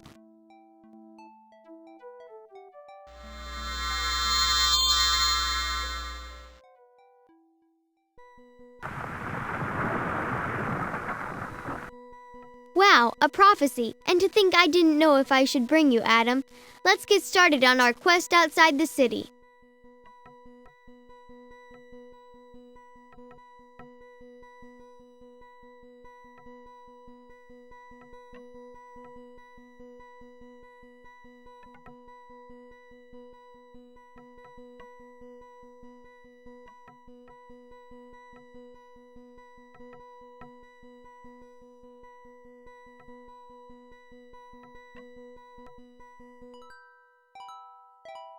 Come on, Adam. There's a reef south of the city. Let's head out and see what we can find.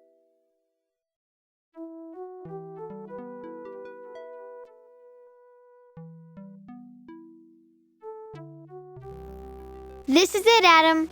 We're on our own now. Right out here in the open sea. What an adventure, huh? You're not nervous, are you at all, Phineas? Who, me? Master of control? Nervous? We've got the prophecy, and we've got our natural talent. So hey, what the heck? Flesh eater beware, right? Right, let's explore. In the distance is the magical city of Illyria.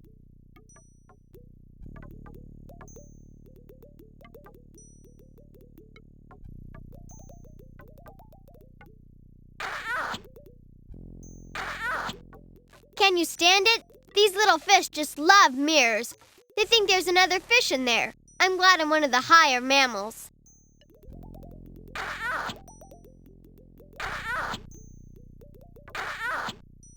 Ooh, weird. Let me look at that.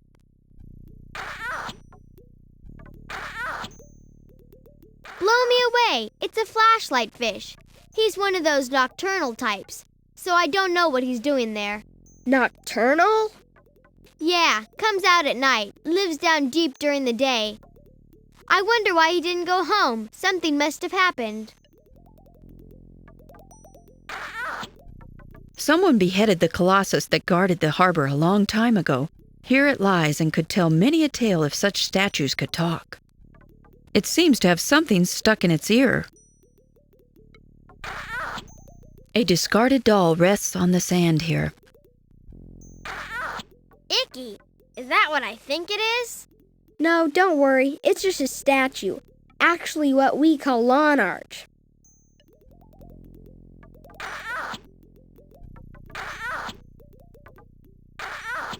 The damselfish is startled by Adam's approach. She gives up looking at the other fish in the mirror and swims away. I'd say the rearview mirror of a '57 Chevy. Great car. This teddy bear got lost on the way to the picnic.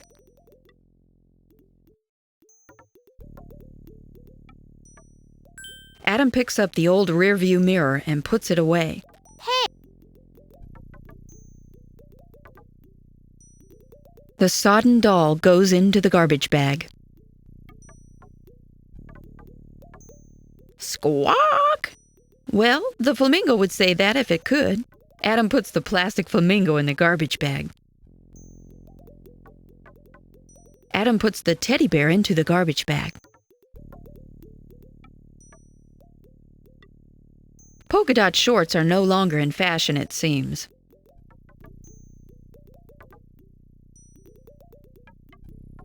The tasteless underwear goes into the garbage bag. Good job! Adam wins the Recycle Champ Award.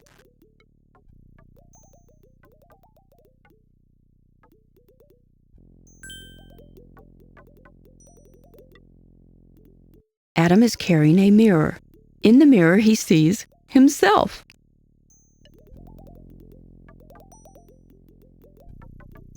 Adam can't catch the year's occupant that way.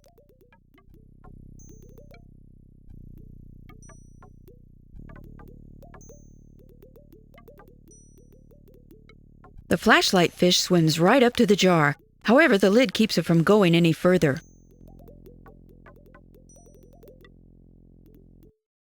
I'm impressed you can carry all that around with you, Adam. You humans must be awfully strong.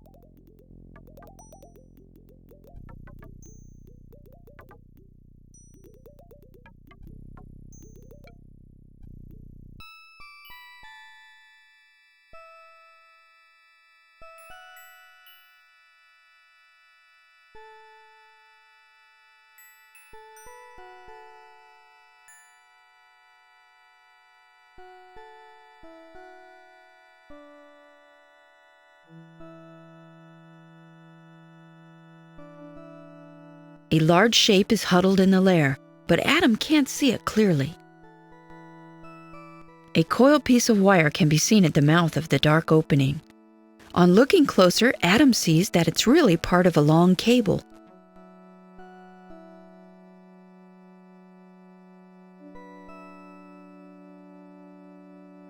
A creeping tentacle firmly grabs Adam's wrist. Hey, let go of me! Yow, it's an octopus! We've disturbed his lair. They're these depresso loner dudes. They like to live by themselves, really antisocial. They'll defend their territory against anyone, especially another octopus. Octopus fighting is not a pretty sight. All those tentacles, you know. I have to admit, he's got a strong grip.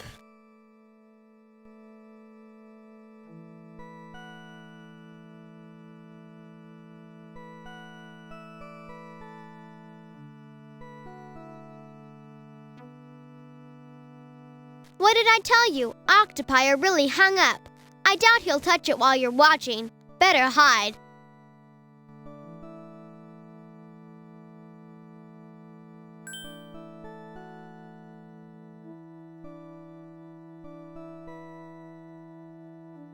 Adam burrows into the soft sponges. From this comfortable hiding spot, he peers out at the octopus.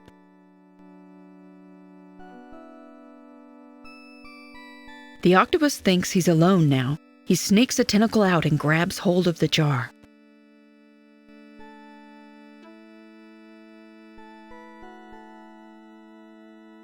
He thoroughly explores the jar.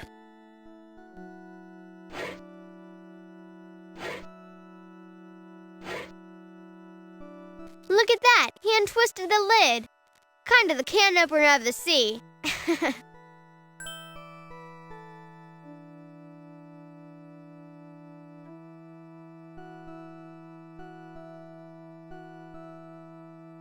Adam doesn't want to fiddle around.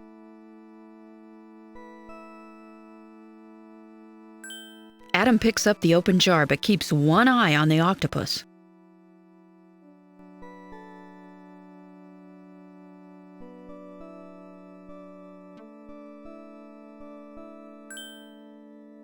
Adam shines the mirror toward the octopus. The octopus peers into the mirror. Red with rage, he charges out to fight the other octopus. Whoops! The octopus sees Adam, a human. White with fear, he shoots a cloud of ink and flees.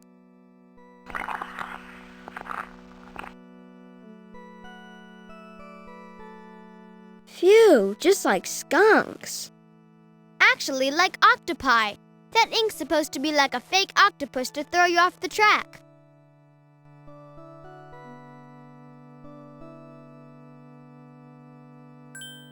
Adam reaches down and pulls out the cable.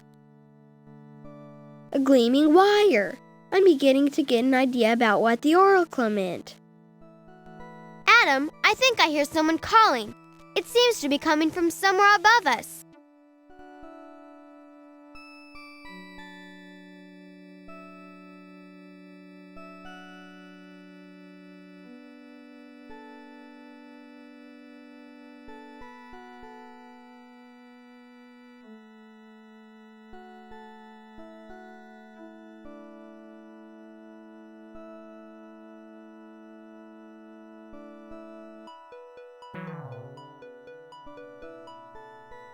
Oh, horrible! This must be the net of bones in the oracle's prophecy.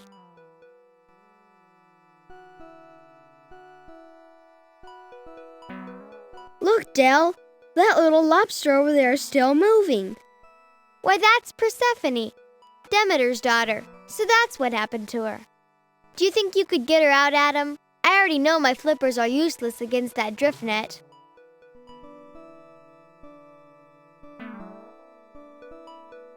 It's a drift net, Dolphinius, just like the one you were caught in before you came to my dad's lab. Why do men create things like this, Adam? I just don't understand. It's used for commercial fishing. There are floats at the top and weights at the bottom to keep the net vertical in the water. The fishermen leave it out and come back later for their catch. But the net doesn't care what it catches, so dolphins and other creatures that aren't any use to fishermen die too. And the nets sometimes get lost. Like this one. Unattended nets will just float and kill forever. It's like a time bomb that just keeps going off. I'll tell you a secret, Adam. My family died this way. At least the oracle told me she saw a net in her visions after they disappeared. I'm sorry, Del. My mom's gone too. I never even knew her, but I miss her a lot. So does my dad. Maybe that's why we make such good friends, Adam. Hey, do you think we could get away from this thing now? A family of dolphins died in the net.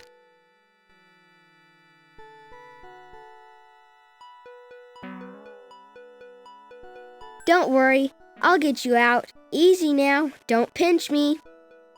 Persephone, you better go home now to your mother, Demeter. She's been worried sick. Good going, Adam. At least you have the thumbs for the job.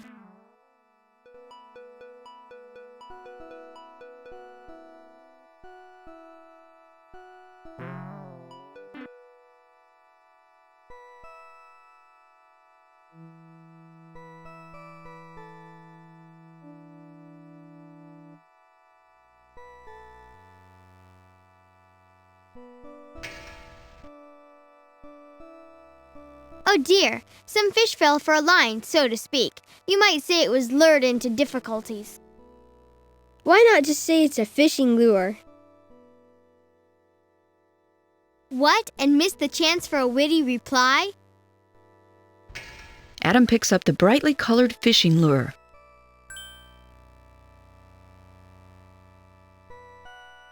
The toilet tank is on its side. The lid is jammed over the tank at one corner. Hey, somebody got rid of a statue. Not exactly, Dolphinius. It's a useful object. Yeah? What's it used for? Never mind. Anyhow, it looks like they could have fixed it.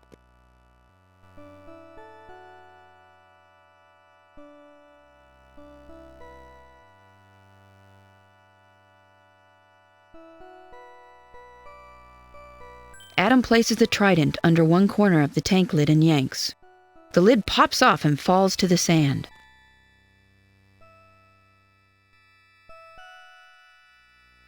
The toilet has a broken valve. However, the round rubber float is in good condition.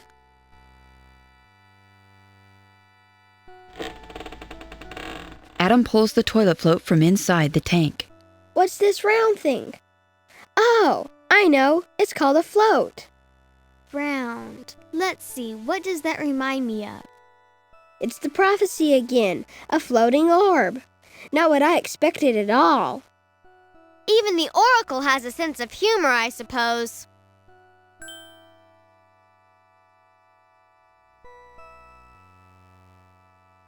Some kind of underwater maintenance vehicle has broken down here. The fission plants are slowly taking it over. A storage panel is just behind the sodden seats.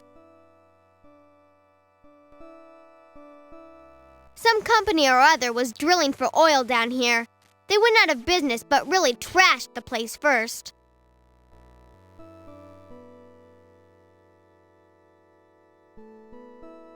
The panel is closed.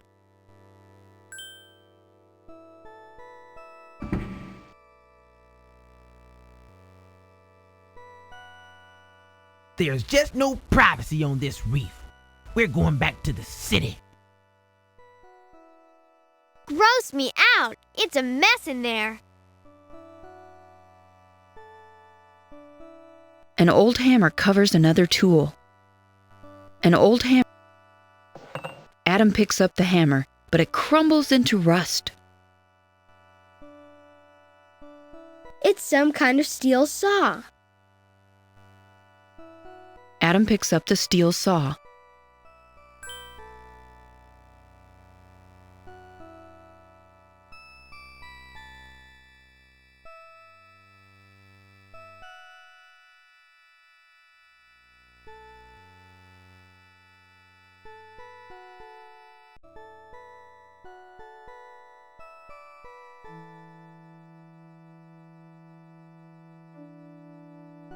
The sponges form a soft nest here. One of the most ancient species, they can grow tall enough to conceal a human. That's a starlet coral. She thinks she's cool. A colony of common sponge is building itself up here. The staghorn coral is a different color here. Tree coral makes the ocean floor look both strange and familiar. Pillar coral is that color at this depth. Coral changes color and size depending on the depth where it grows. The skeleton of the brain coral has some interesting openings.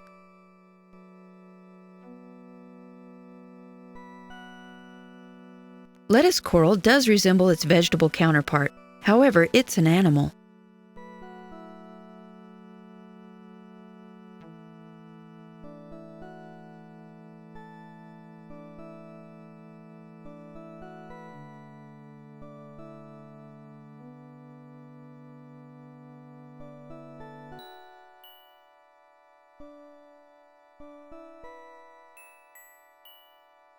The brain coral has its name for the obvious reason. I've never found this one very intelligent, though.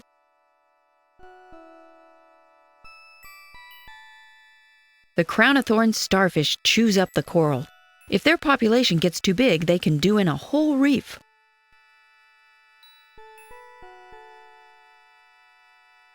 Starfish love to eat oysters. It drives fishermen nuts.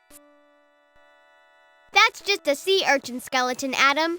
The live ones are covered with spines, sort of porcupines of the sea. Their spines get under your skin and cause a nasty infection. This guy is always eating. I tell him, hey, slow down. Anemones are like goats. They'll eat anything. His stomach is like a big sack. He can only eat one thing at a time. If he can't digest it, he'll throw it up after a while. Barfarama! I know. That's why I don't eat dinner with anemones too often.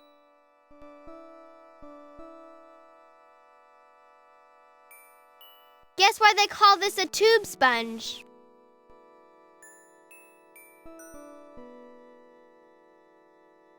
Ghost anemone. Woo! There's nothing there that Adam needs.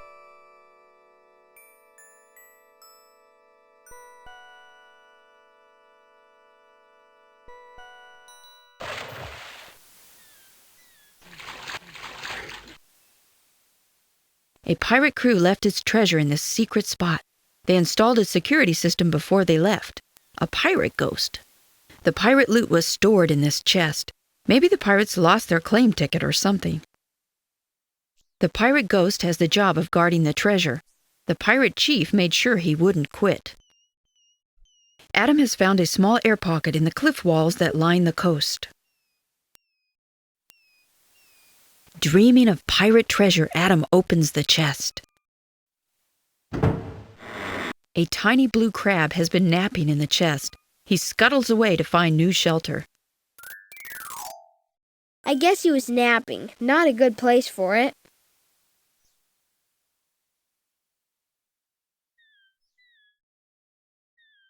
The chest was empty except for the crab. Someone else has been here recently. Unless, of course, you believe in 100-year-old crabs.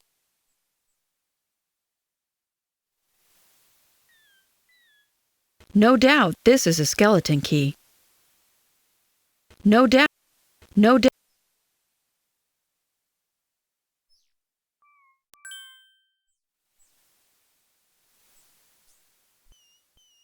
key's stuck under the pike tip.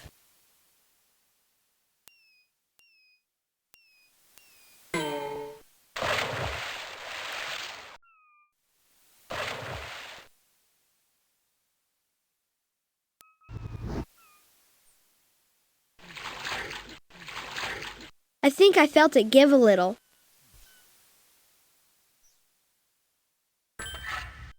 The pike snaps into pieces and the key goes flying into the water.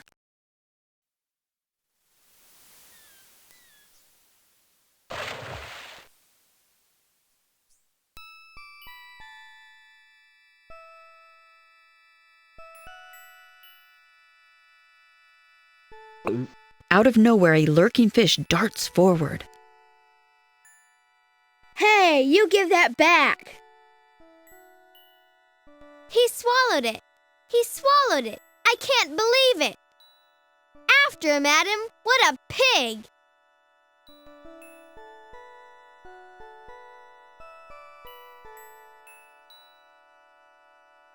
The red fish streaks across the reef toward the east.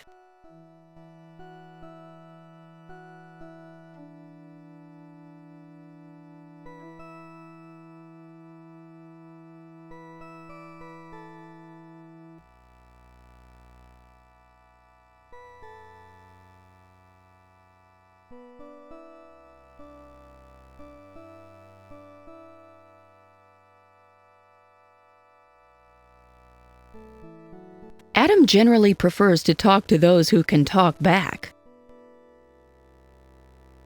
The red fish lurks in the mouth of the cave. He keeps an eye on Adam, but by now his mind is mostly on his stomach.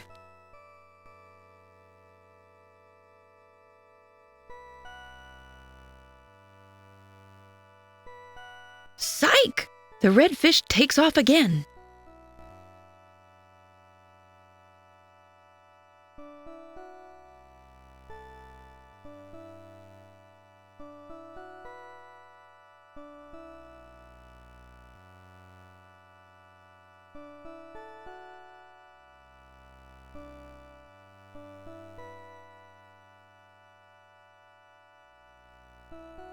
The redfish keeps up the speed as it heads back the way it came.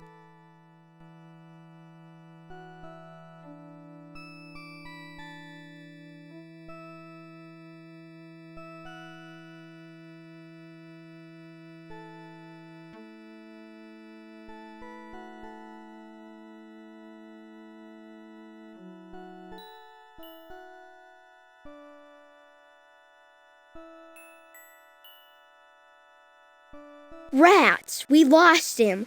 Where'd he go? Don't know, Adam, but I do know he's packing iron.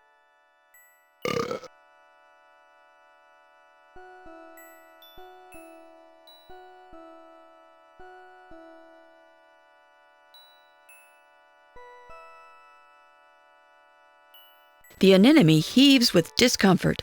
Clearly, he's bitten off more than he can chew. Some anemones have a venom that stings humans. Even with gloves, Adam shouldn't touch it.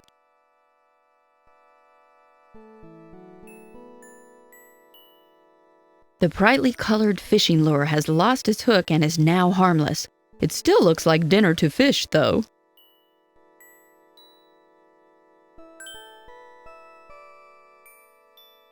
Adam moves the bright fishing lure in front of the anemone.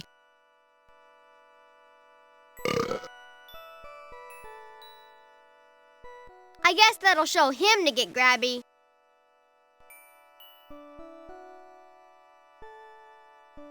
Gross me out. Adam picks up the key and tries not to think about where it's been.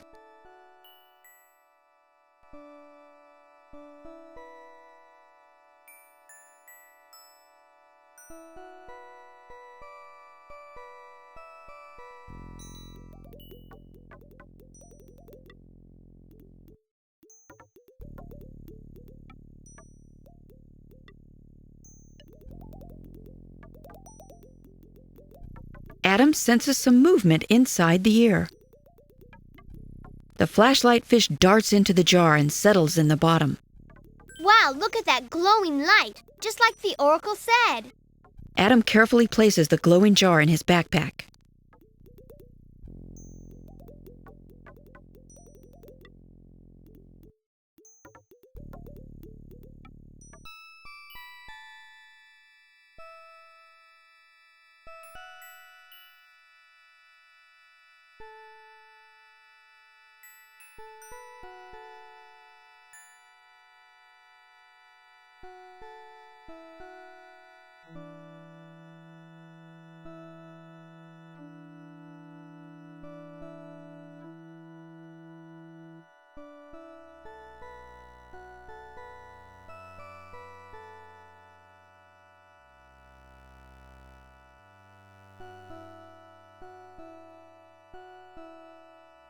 Large deposits of oil have solidified here.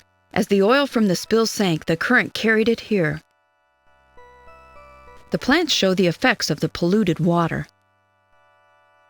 The reef ends in a large cliff here. It looks scary in there, Adam. Feel all that cold water?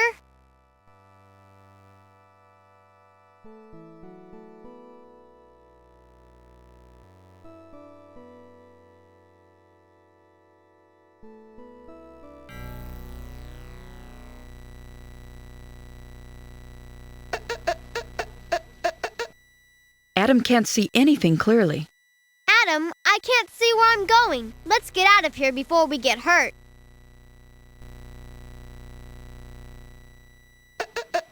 Adam holds out the glowing jar.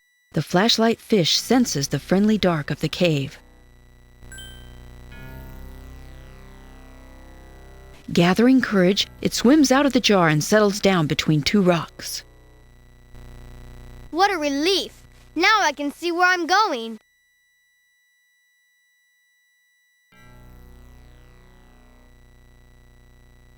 Adam puts the empty jar into his recycle bag.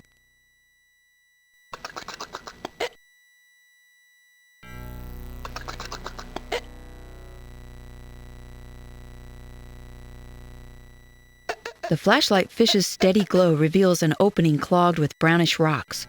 It looks almost like a wall of stones.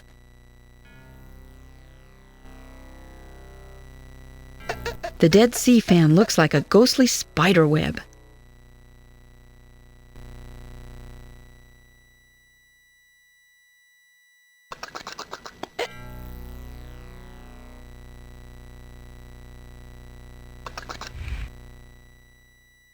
Adam reaches up and pulls on one of the brownish rocks. It falls easily to the floor of the cave. A strange green light seeps through the small hole.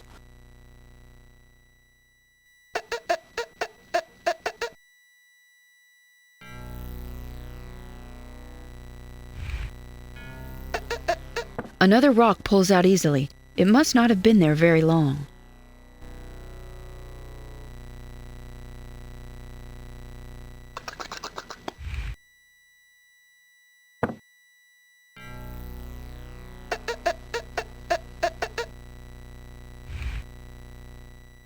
Hey, those are coming out. No problemo.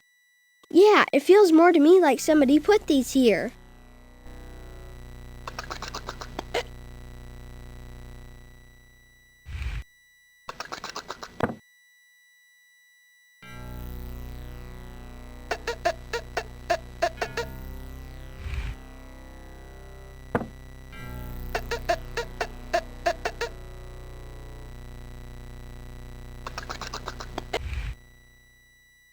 The greenish color of the water intensifies as the rocks come out.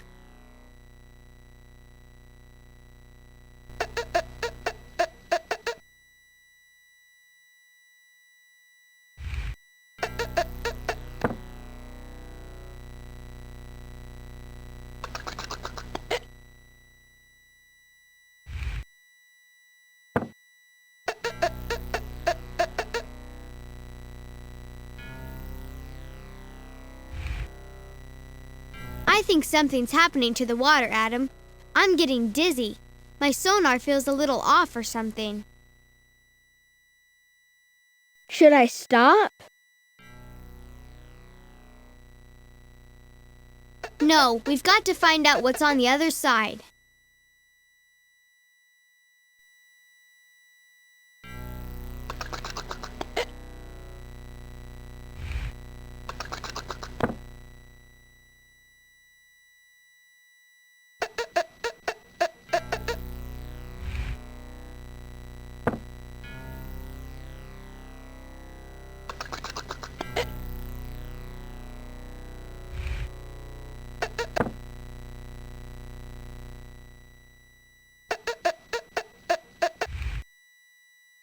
The light strikes something hidden behind the rocks.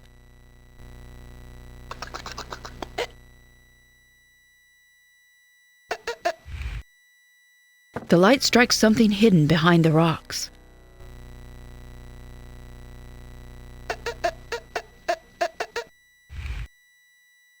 The light strikes something hidden behind the rocks.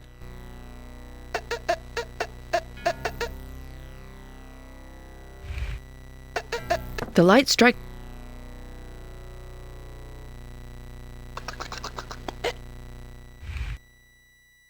The light.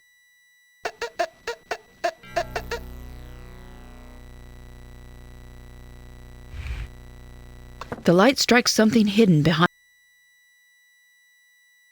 The greenish glowing light is so intense that Adam can't make out what's beyond. No, it's too dangerous to go in there. I can sense things that you can't, and I have a very bad feeling about this. You need more protection to swim into water like that. Adam doesn't want to fiddle around with that. Some sort of soft algae has grown all over the walls of the cave. It has an unpleasant smell.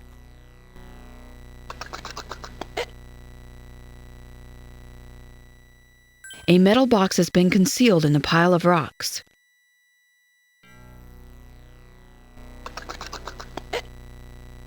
Bummer, it's locked.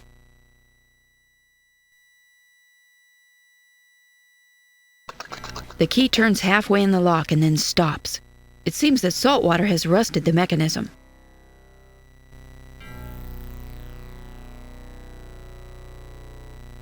Adam eases the lock with the oily rag.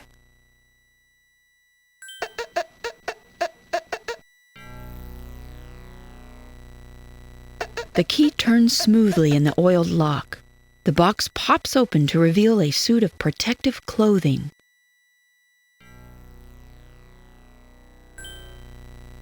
Bizarre. What is it? I've seen clothes like this. They protect your skin from chemicals. Armor for a modern knight. Do you suppose this is it?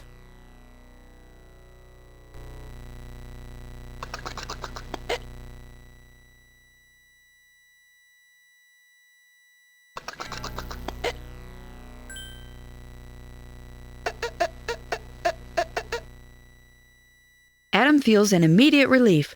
Whatever was in the water was making it really hard to think. Adam, I can't go any farther.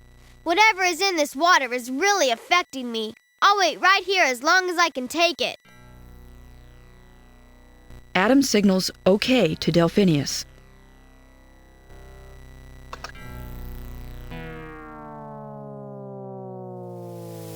A group of metal drums lie rusting in this hidden spot. A familiar greenish glow seeps from the rusting patches in the metal. Now Adam realizes what the oracle meant by poison of the deep. The deadly poison which lurks in the drums has been slowly released into the water, bringing disaster to the reef. A foul, filmy growth hangs in loops from the ceiling of the cave. The barrels are rusting. It would be unsafe to touch them.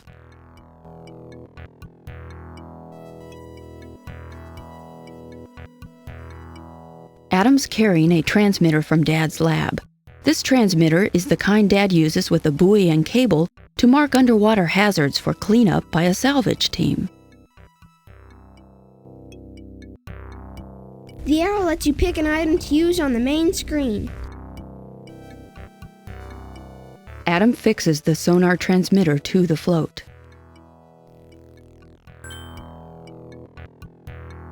Adam attaches the impromptu satellite buoy to the cable. The cable now has the float and transmitter attached to it. The float will make one end of the cable rise to the surface, while the other end can be attached to something on the ocean floor. The transmitter will produce a satellite signal.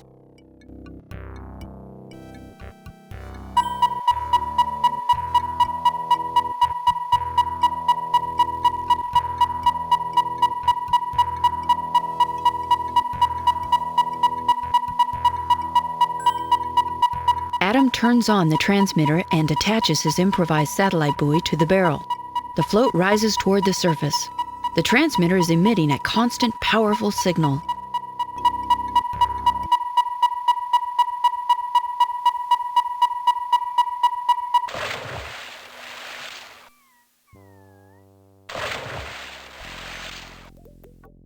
Adam watches from a distance as the divers carefully collect the drums. Grimly, they bear them to the surface and stow them on the boat for safe disposal on land. Adam gives the metal box and suit as evidence of illegal dumping. He returns to the reef to find Delphinius and continue the search for Cetus.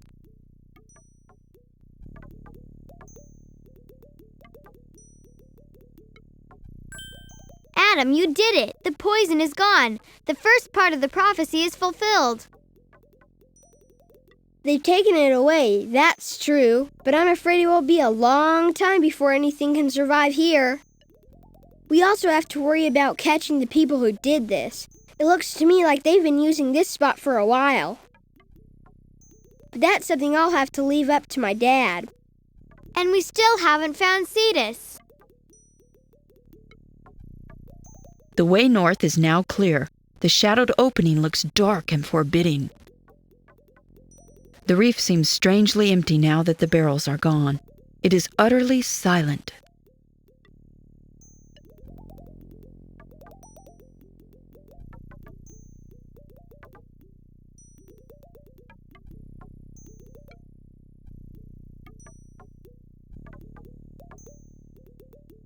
Adam is swimming in front of a huge, strange cavern.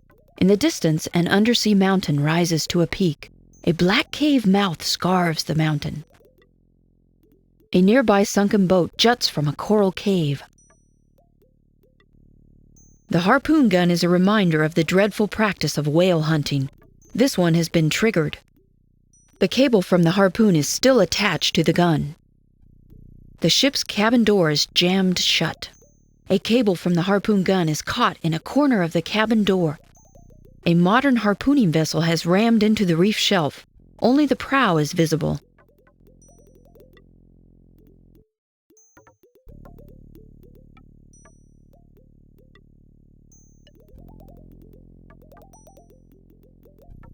It's stuck. The cable's really wedged in there.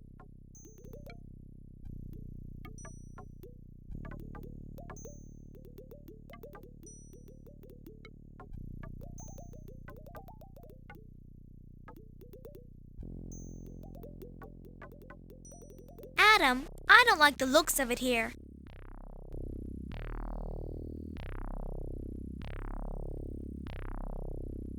Adam! But behind you!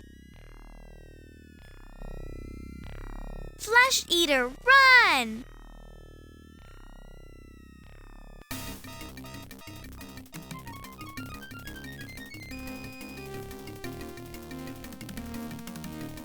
Adam Adam and Delphinius flee in terror from the huge flesh-eating monster.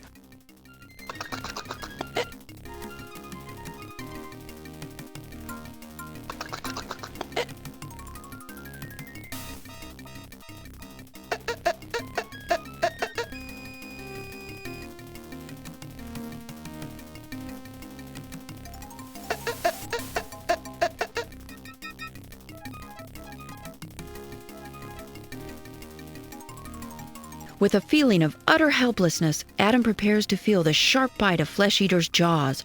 The monster is so close that his hot wake ruffles the back of Adam's neck.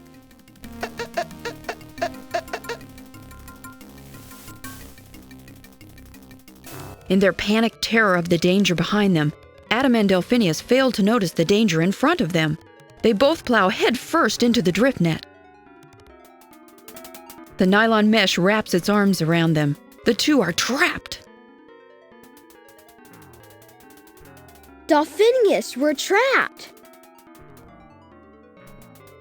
Adam, you've got to save yourself. I'll never get out of this thing, but you still have a chance. I won't leave you, Del. So what? We both end up manta food? Do it, Adam. Save yourself. Adam waits for the manta to finish them off. Two helpless victims trapped in the net. To his surprise, Flesh Eater only circles them.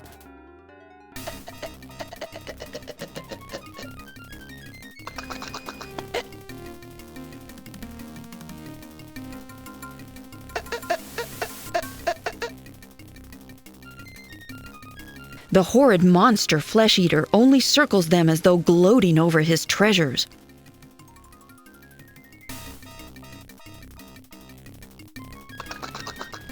Flesh Eater's toying with them. Adam maneuvers the sharp shell around and begins to rub it against the nylon net.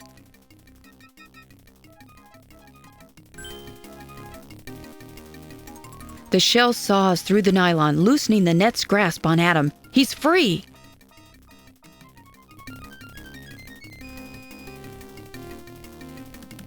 You did it, Adam. Now get out of here, fast! Are you crazy? What kind of friend do you think I am? Adam turns back frantically to cut loose his friend.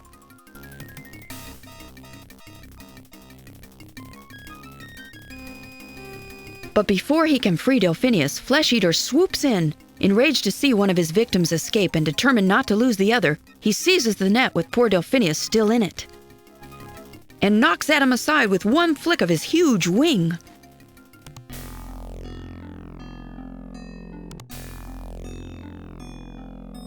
Adam, find Cetus. Only he can save me now.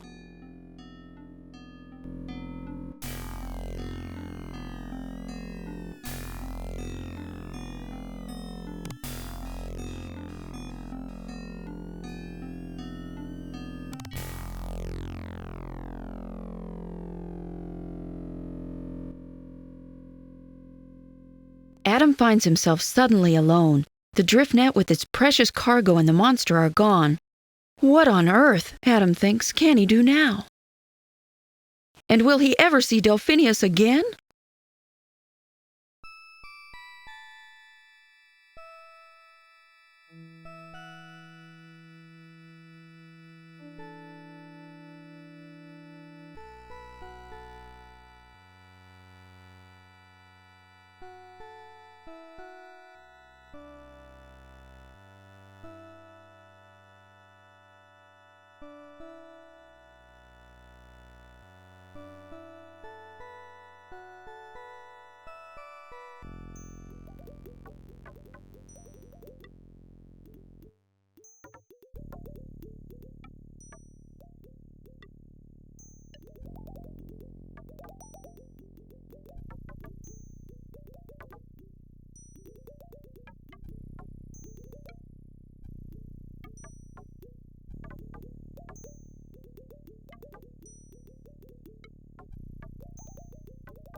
Adam wedges the trident under the crack of the bloated ship's door and pushes on the handle as hard as he can. The waterlogged wood suddenly gives way, and the door pops free of its frame. The cable that had been jammed under the door suddenly jerks tight as though pulled by a mighty weight. And through the open ship's door, Adam hears a sound. A sound unmistakably sad, unmistakably deep, unmistakably haunting. Unmistakably a whale's call.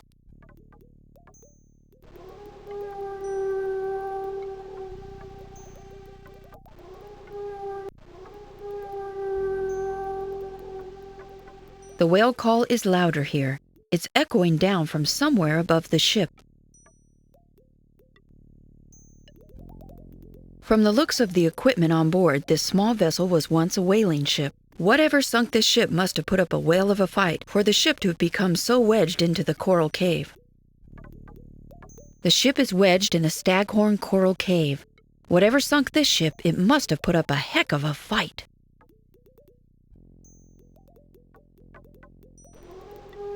The ship's cabin is flooded with water, but otherwise empty.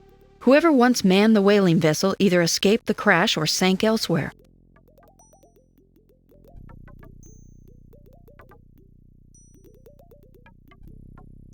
Adam holds his breath with anticipation and swims up to investigate. Following the taut cable up and up towards the surface light,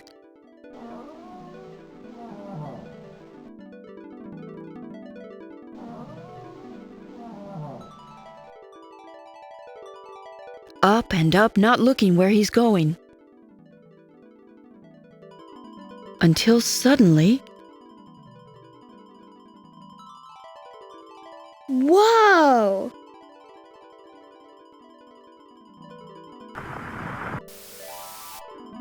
It's Cetus!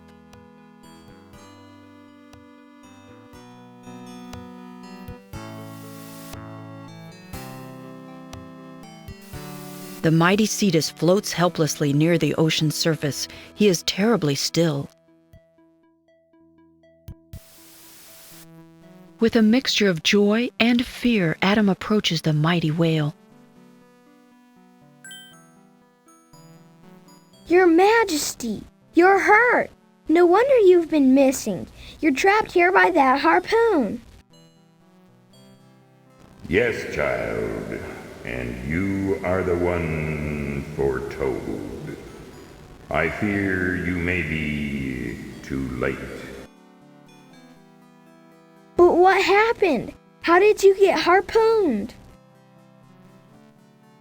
It was Flesh Eater.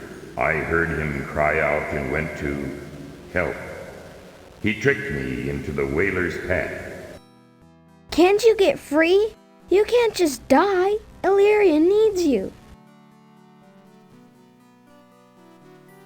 The harpoon holds me fast. I cannot get it out of my mouth. I am so weak. I have not long. Cetus sinks into unconsciousness and his great eye shuts. The harpoon wound has become infected, and he is near starvation from being trapped in this one spot.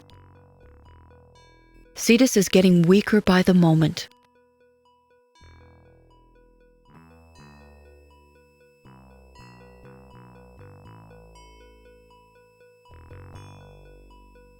A harpoon is lodged in Cetus's jaw. From this side, only the shaft of the harpoon is visible. The barbed head of the harpoon is inside Cetus's mouth. Cetus has large, flat teeth. Cetus is too weak to do anything further. His struggles are nearly at an end. Cetus is too weak to talk further. Cetus's skin is slightly hot to the touch, as though he has a fever.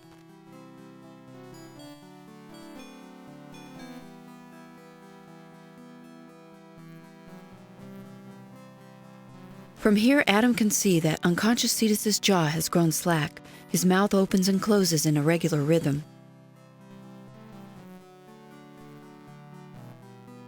Adam decides to make a dash for Cetus's moving mouth.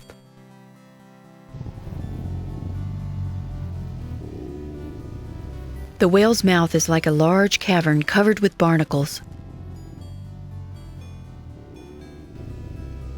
The whale's mouth is like a large cavern covered with barnacles.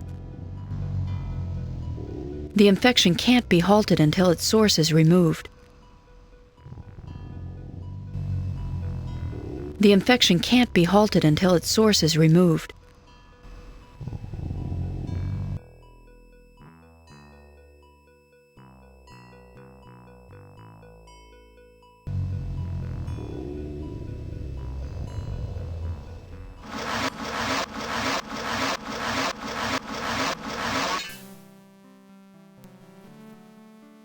Adam uses the industrial saw to cut through the harpoon shaft. The barbed harpoon head falls to the bottom of the sea.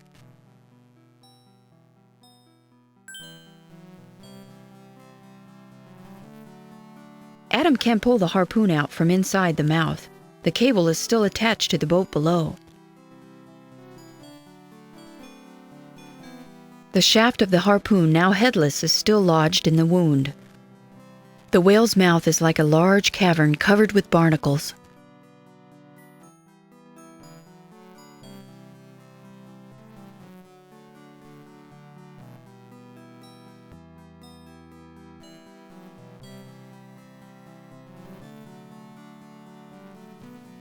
Though Adam has removed the harpoon head, the harpoon shaft is still lodged in the wound. Adam decides to get closer to the outside of the whale.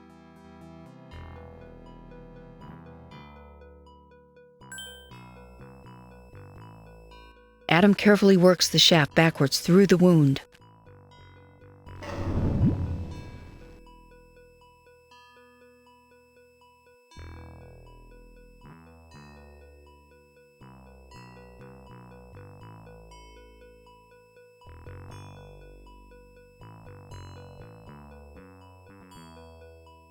The wound is infected and needs medication.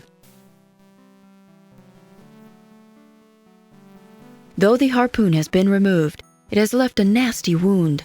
The wound is infected and is preventing Cetus from recovering.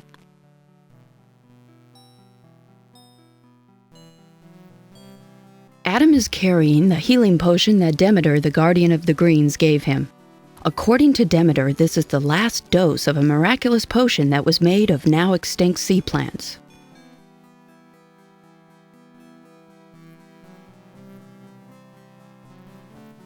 The healing potion won't do Cetus any good if Adam puts it there.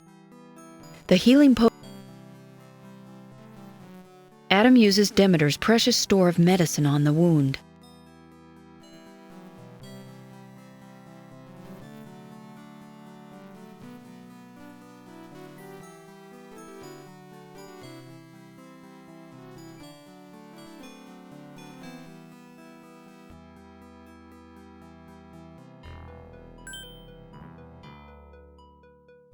Cetus, you're awake. Are you feeling okay?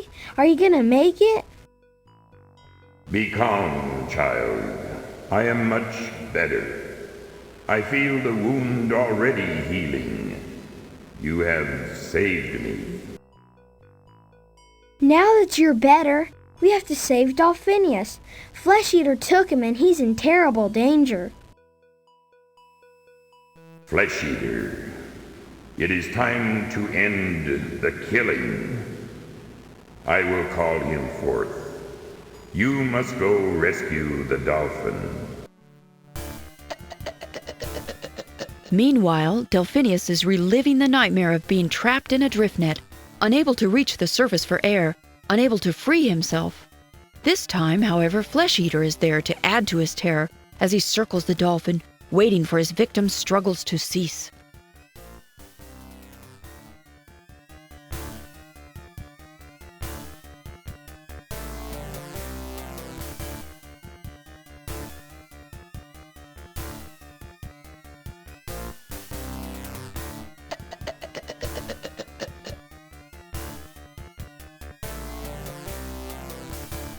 Just as Delphinius arrives at a grim acceptance of his fate, A challenge echoes from outside the lair. Rise, cowardly one. Leave your foul lair and prepare to meet your doom. No more shall you trouble my people, for Cetus has returned. Enraged that the great king has escaped his prison, Flesh Eater wheels from the cave.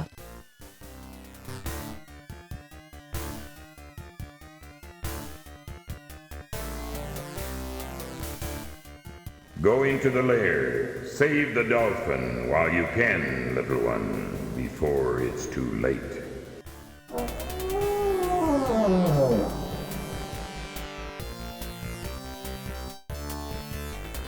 Now that Flesh Eater is distracted by the mighty whale, Adam is free to enter the beast's lair.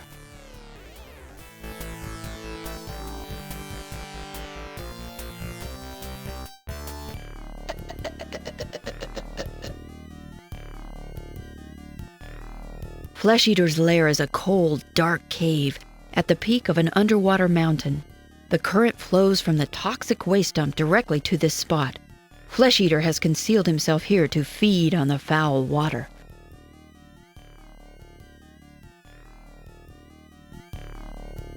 Adam hopes that the human skull has been here a long time. He doesn't want to know any more about it.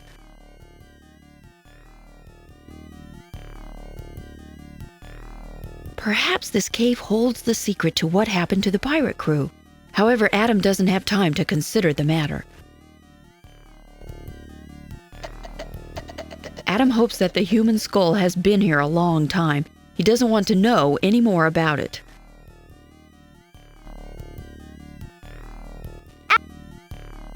Cocooned in the drift net, Delphinius struggles frantically. Hello? Hello? Hello? Hello? Hello? Hello? Quit horsing around with that echo and get me out of here, Adam. I'll get you out as fast as I can. Hang in there, Dolphinius. Don't give up on me.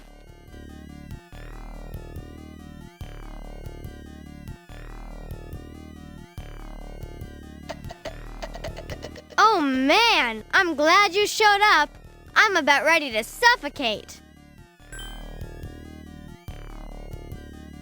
I hate this nylon stuff. I'm cutting as fast as I can.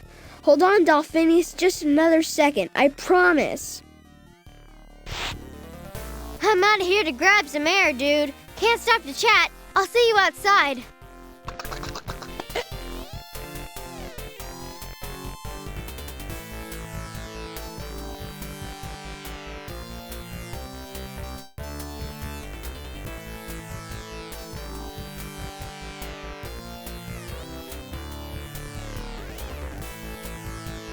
Cetus is losing ground in the battle.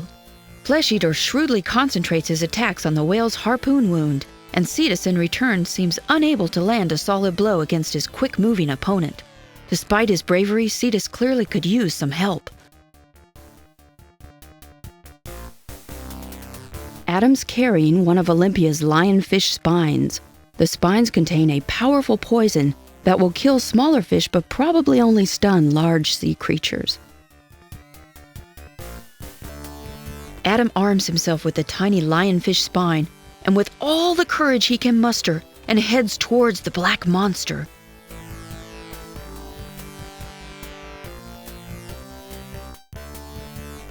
While the manta is distracted by Cetus, Adam manages to get close to one huge black wing and pierce the tough hide with the lionfish spine.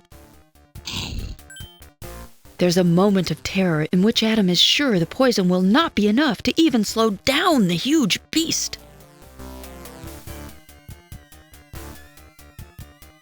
But it's enough to make him hesitate in his attack, if only for a moment. And that moment is enough.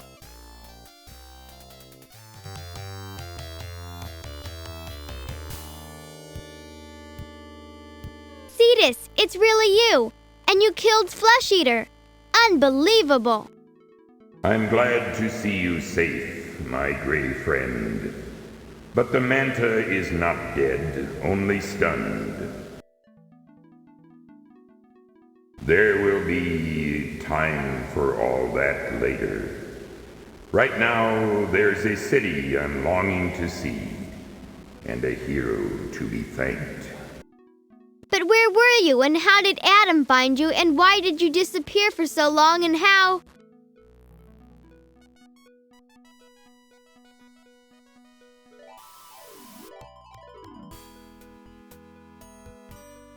In a true champion's welcome, Adam rides on the back of King Cetus in a slow procession to the city. Cetus bellows an announcement of their triumphant return. Come forth, children. Greet thy king and the boy called Adam.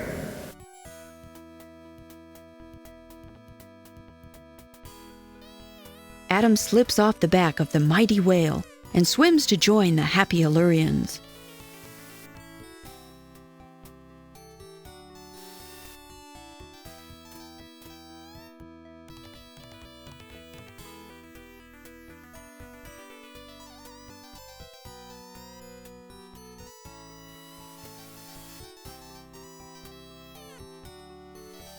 Congratulations, Adam.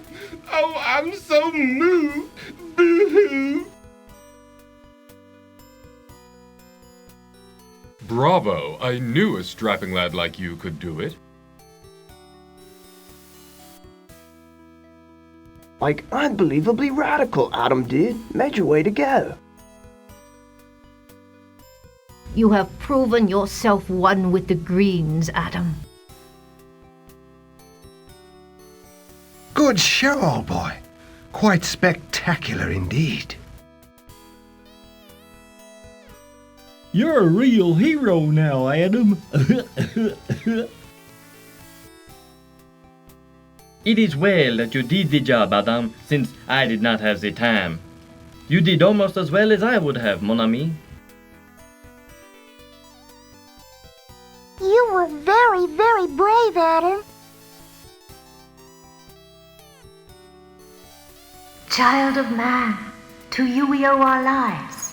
Our thanks we now bestow. Adam, you have rescued me from certain death. You have helped put an end to Flesh Eater's reign of terror. You have saved Illyria from ruin. You have made us believe that mankind is perhaps not the enemy we feared it to be. That man can even be a friend. Thank you, great Cetus. I have learned much from all of you, too.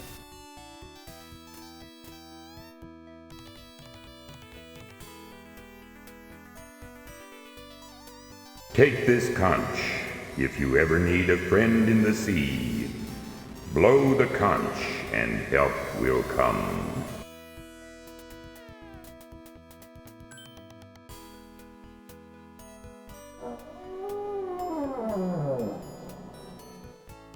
Poseidon's conch. Wow! Thank you, Your Majesty. Now, home with you, child. Delphinius, I believe your friend could use a ride back to the land of men. He looks a little worn out. Yes, sir, Your Majesty. Grab a fin, Adam.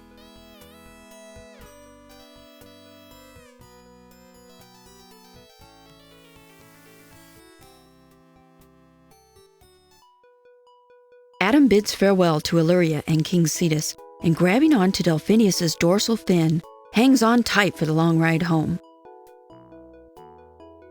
Delphinius! Yeah, Adam. Will I ever see you again? What? Are you kidding? You and your dad, Diver Dan's? You'll see 100 dolphins in your lifetime, Adam. One of these days, one of those dolphins will be me. I love you, Delphinius. Oh, get out of here, you nut, yeah. I love you too.